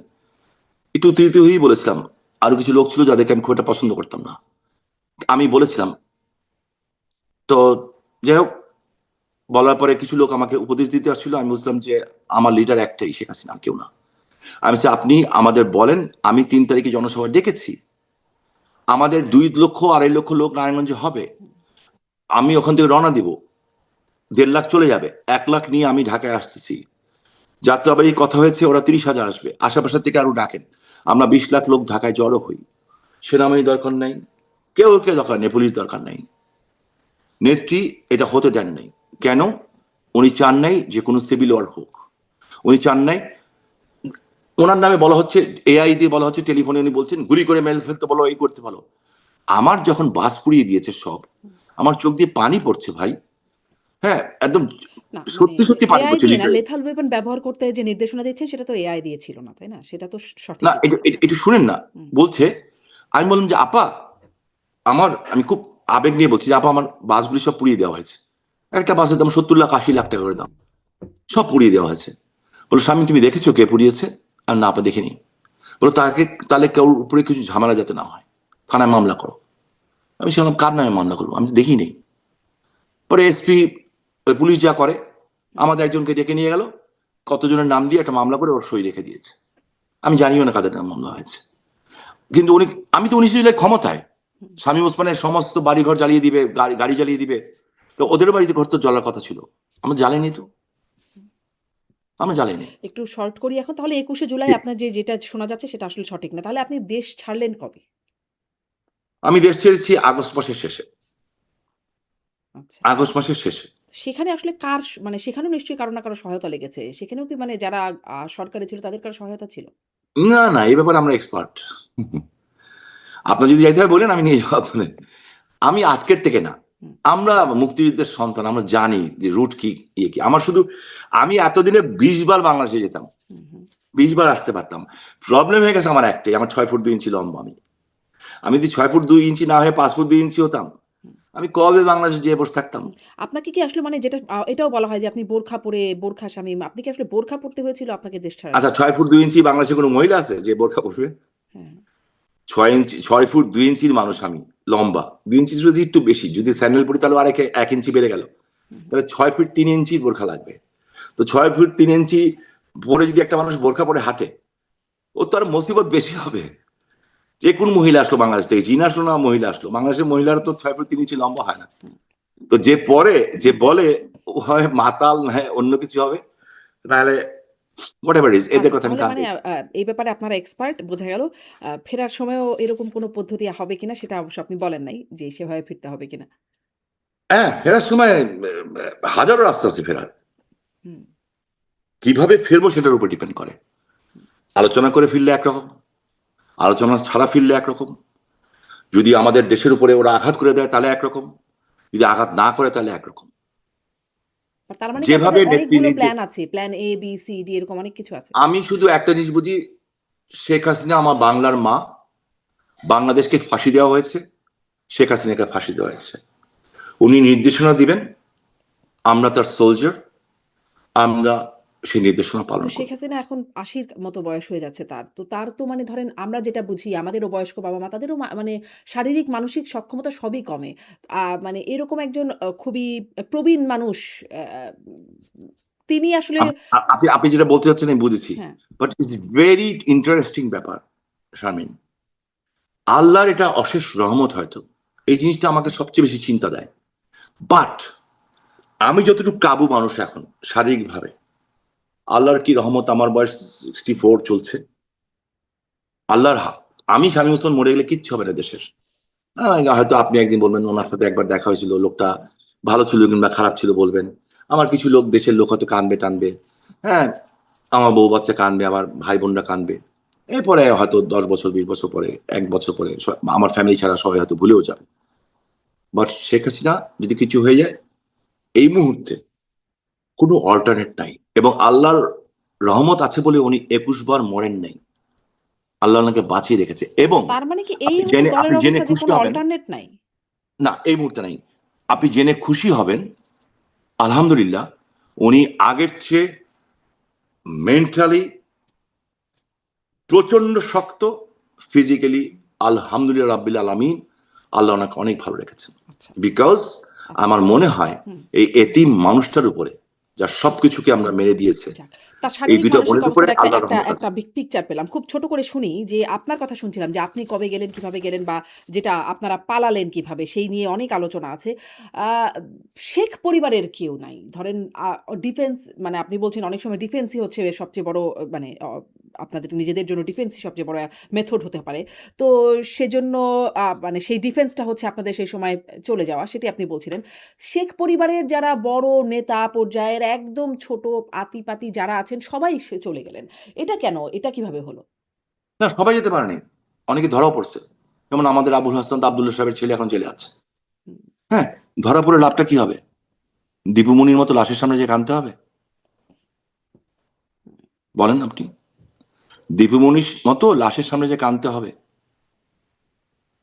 লাভ নাই তো। ধরা পড়লে তো আমার উইকনেস। যুদ্ধের ময়দানে আপনাকে 1 স্টেপ অ্যাহেড হতে হলে, প্রয়োজন হলে আপনাকে 2 স্টেপ পিছনে যেতে হবে। 1000 সোলজার নিচে দাঁড়িয়ে আছে, আপনি যদি এই পাহাড়ের একটা উপরে 2টা সোলজার নিয়ে বসে থাকেন, ওই 1000 সোলজার আপনাকে কিচ্ছু করতে পারবে না। সেটা কৌশল, রণকৌশল। এবং নিজেকে সেফ, আল্লাহ, আস্তাগফিরুল্লাহ, আমি কারোর সাথে তুলনা করছি না, আল্লাহর সবচেয়ে প্রিয় মানুষ সারা পৃথিবীতে রসুল করিম হযরত মুহাম্মদ মুস্তাফা সাল্লাল্লাহু আলাইহি সাল্লাম মক্কা ছেড়ে মদিনায় গেছিলেন, পাহাড়ের পর্বতের গুহায় গেছিলেন, তারপরে যে মদিনায় আশ্রয় নিয়েছিলেন। কেন? আল্লাহর নির্দেশে। হুম, সো আপনার জীবনকে বাঁচানো, আপনাকে রক্ষা করা, এটাও কিন্তু আপনার দায়িত্ব। সেদে সেদে মরে যাব। জি, হ্যাঁ, জি। এটা স্পষ্ট যে এটিও আপনাদের কৌশলের অংশ। একটু জি শেষের দিকে একদম এই প্রশ্ন করি যে ধরেন বিএনপি বলি বা জামায়াত তো আছেই, বিএনপি বলি বা আরো অন্যান্য অনেক দল, এমনকি আপনার দলের অনেকের মুখেও শোনা যায়। মানে আপনি এত সবসময় মানে আল্লাহ রাসূলের নাম নেন সবসময়, আপনার সাথে আগেও যখন কথা হয়েছে বা এখনো। জি কিন্তু আপনাকে গডফাদার বলে। এটি কেন বলে? বা ইভেন আমাকে আপনার দেখতে দলের লোকজনও সেলিনা হায়াৎ আইভীর মুখেও আমরা শুনেছি নির্বাচনের সময় না না কিছুদিন আগে। আইভি আগে এখন আইভিকে নিয়ে বলবো না আমি, কারণ আমার এই বোনটা অত্যাচারিত হয়েছে। আইভি বিনা কারণে বিনা অপরাধে একে 7-8 মাস জেল খাটতে হয়েছে। এবং আমার কাছে খারাপ লাগে, তার কয়েকদিন আগে ওর ছোট ভাইটা মারা গেছে। ওর ছোট ভাই 2টা বাচ্চা ছিল, ওই ছিল মূল গার্জেন, তারপরও তাকে গ্রেফতার করা হয়েছে। আমি এটার মুক্তি পেয়েছে, বাট আমি এখনো তীব্র এটার প্রতিবাদ জানাই। আর গডফাদার যারা বলে, আমার আপত্তি লাগে না। গডফাদার বলুক, গড বাদার বলুক, আমার গড মাদার না বললেই হলো, নো প্রবলেম। হ্যাঁ, মানে আমাকে লিঙ্গ পরিবর্তন না করে দিলে আমার কোনো আপত্তি নেই। আমি যার বাবা নাই তো ফাদার বলে, অসুবিধা নেই, আমার কোনো সমস্যা নেই। কে কি বলবে, হু কেয়ার। আমি আমার চলাপথে যদি ঠিক থাকি, দ্যাটস এনাফ। আমি নিজের মন আমাকে বলে আমি সঠিক কিনা। আমি যদি আমার নিজের মন সঠিক বলে, আপনি জার্নালিস্ট, আপনার প্রশ্নে আমি খুব ক্ষিপ্ত হয়ে গেলাম, ধরেন কথা আমি একটা প্রশ্ন করলেন, আপনি আপনার বলে ক্ষিপ্ত হলাম। আপনার কাজই হচ্ছে আমাকে প্রশ্ন করা, আমার উত্তর নেওয়া এবং জনগণের কাছে পৌঁছে দেওয়া। আমি যদি ক্ষিপ্ত হয়ে যাই আপনার উপরে, আপনার তাতে কিচ্ছু এসে যায় না। আমি ক্ষিপ্ত হয়ে আপনার সম্বন্ধে নিয়ে, আপনার ব্যক্তিগত চরিত্র নিয়ে বাজে একটা কথা বলে দিব বাইরে, যেটা আমাদের বাংলাদেশ এখন হচ্ছে, অনেক নারী সাংবাদিকের ক্ষেত্রে হয়েছে, বলে দিব। আপনার তাতে কি এসে যায়? আপনি তো জানেন যে you are in right track, জি। And that's me. এখন ধরেন দেখা যায় যে মানে আপনার কয়েকটা ছবি মাঝখানে আসছে। দুবাইতে আপনি আ মানে বিলাসবহুল গাড়ি চালাচ্ছেন বা বিভিন্ন জায়গায় বেশ আ বিলাসবহুল জায়গায় বলব যে আপনাকে দেখা যাচ্ছে। আ যেখানে আপনার নেতাকর্মীরা দেশে আপনিই বলছিলেন কিভাবে আছে, কষ্টে আছে। তারা অনেকেই আছে যারা মানে উকিলের পয়সাটাও দিতে পারছে না, এই অবস্থায় আছেন। তো তাদের কাছে আসলে কি বার্তা যায় যে আপনাদেরকে যখন এভাবে দেখে? দেখেন গাড়ির ছবি যেটা দেখা যাচ্ছে, ওই গাড়ির ছবি আমি গতবার যখন আমেরিকাতে এসেছি, তার আগের বার যখন এসেছি তখনকার ছবি। আমার ম্যারেজ ডে ছিল, আমার ভাগনা, আমার খুব শখ ওই গাড়ি চালানোর ছিল। তা আমার ভাগনা আমার জন্য ওই গাড়িটা গিফট করে না, ও বলেছে তুমি আজকে এটা তোমার জন্য আমি ভাড়া করে নিয়েছি, তুমি চালাও এটা। হুম, এটা হলো ওইটা। আমার নাতির জন্মদিন দুবাই মলে, আপনিও গেছেন, হুম। অবভিয়াসলি গেছেন আমার মনে হয়। ওখানে ফ্রি গাড়ি পাওয়া যায়, ওই যে দোকানে দোকানে ঘোরায়, ডাক দিলে আসে, ফ্রি, পয়সা নেয় না। ওইটার মধ্যে আমার নাতি উঠতে চেয়েছে, আমি ওকে উঠিয়েছি। ঠিক আছে, আমি দুবাইও থাকি না, আমি দুবাই থেকে অনেক দূরে থাকি, আজবনে থাকি। হ্যাঁ, যেখানে অত হাই প্রোফাইল থাকি না। আর কিছু কিছু জায়গায় আমি কোথাও লুকাই না। আমি যেই দিন দেশ ছেড়েছি তার দিন থেকে আমি ওপেন। নিজামুদ্দিন আলম মাজারে যে আমি নেত্রীর জন্য দোয়া পড়েছি, ওপেন। বিকজ আমি কাউকে ভয় করি না আল্লাহ ছাড়া। ভয় করি না, আমি চুরি করিনি, ডাকাতি করিনি, ছিনতাই করিনি। আর আমি কি করছি, কি পরিমাণ কষ্ট করছি কিংবা কষ্ট করছি না, সেটা কাউকে বলার দরকার নেই। কিন্তু আমার নেতাকর্মীদের প্রতি আমি দায়িত্ব পালন করার চেষ্টা করছি। সবটা যে আমি করতে পারবো তা না, সবটা করার মতো ওই ক্যাপাসিটি আমার নাই। হ্যাঁ, মানে ফাইন্যান্সিয়াল ক্যাপাসিটি আমার নাই, বাট চেষ্টা ত্রুটি করছি না। এবং আমার কর্মীরাও আমার উপরে ক্ষিপ্ত না। এটার প্রমাণ হচ্ছে ঢাকা শহরে সর্বপ্রথম যে সবচেয়ে বড় মিছিলটা বেরিয়েছে, সেটা কিন্তু আমার কর্মীরাই করেছে। এবং আপনাকে একটা কথা দিয়ে রাখি আজকে, বিড়ালের গলায় ঘন্টা তো কেউ বাঁধবে, আমার নারায়ণগঞ্জের লোকেরাই বাঁধবে ইনশাল্লাহ। জাস্ট ওয়েট করেন, দেখবেন ইনশাল্লাহ। অনেক ধন্যবাদ শামীম ওসমান, আপনাকে সময় দিয়ে যুক্ত হওয়ার জন্য। অনেকগুলো বিষয় জানলাম। রণকৌশলটা হয়তো ভবিষ্যতে কখনো আপনি আমাদেরকে জানাবেন যে কিভাবে আপনারা দেশে ফিরছেন। ধন্যবাদ যুক্ত হবার জন্য। জি, আপনি দোয়া করবেন যাতে ওই সময়টা পর্যন্ত বেঁচে থাকতে পারি, আপনার মাধ্যমে সবার কাছে জিজ্ঞেস করতে পারি, যাতে লজ্জা না লাগে মৃত্যুর সময়, খারাপ না লাগে যে যারা লক্ষ লক্ষ মানুষ জীবন দিয়েছেন, শহীদ হয়েছেন, মা বোনের ইজ্জত গেছে। হ্যাঁ, ওই লজ্জা নিয়ে যাতে দুনিয়া থেকে ছাড়তে না হয়, এইটুক দোয়া করবেন। আপনার মাধ্যমে সবার কাছে দোয়া চাই। আপনার প্রতি আমার অনেক অনেক দোয়া রইল, আপনার পরিবারের প্রতি অনেক অনেক দোয়া রইল। জি, ভালো থাকবেন, জি। আপনি সুস্থ থাকবেন, এবং যেখানেই থাকেন পৃথিবীতে দেশের জন্য কথা বলার চেষ্টা করবেন। অনেক ধন্যবাদ। নিশ্চয়ই আপনার সাথেও সামনে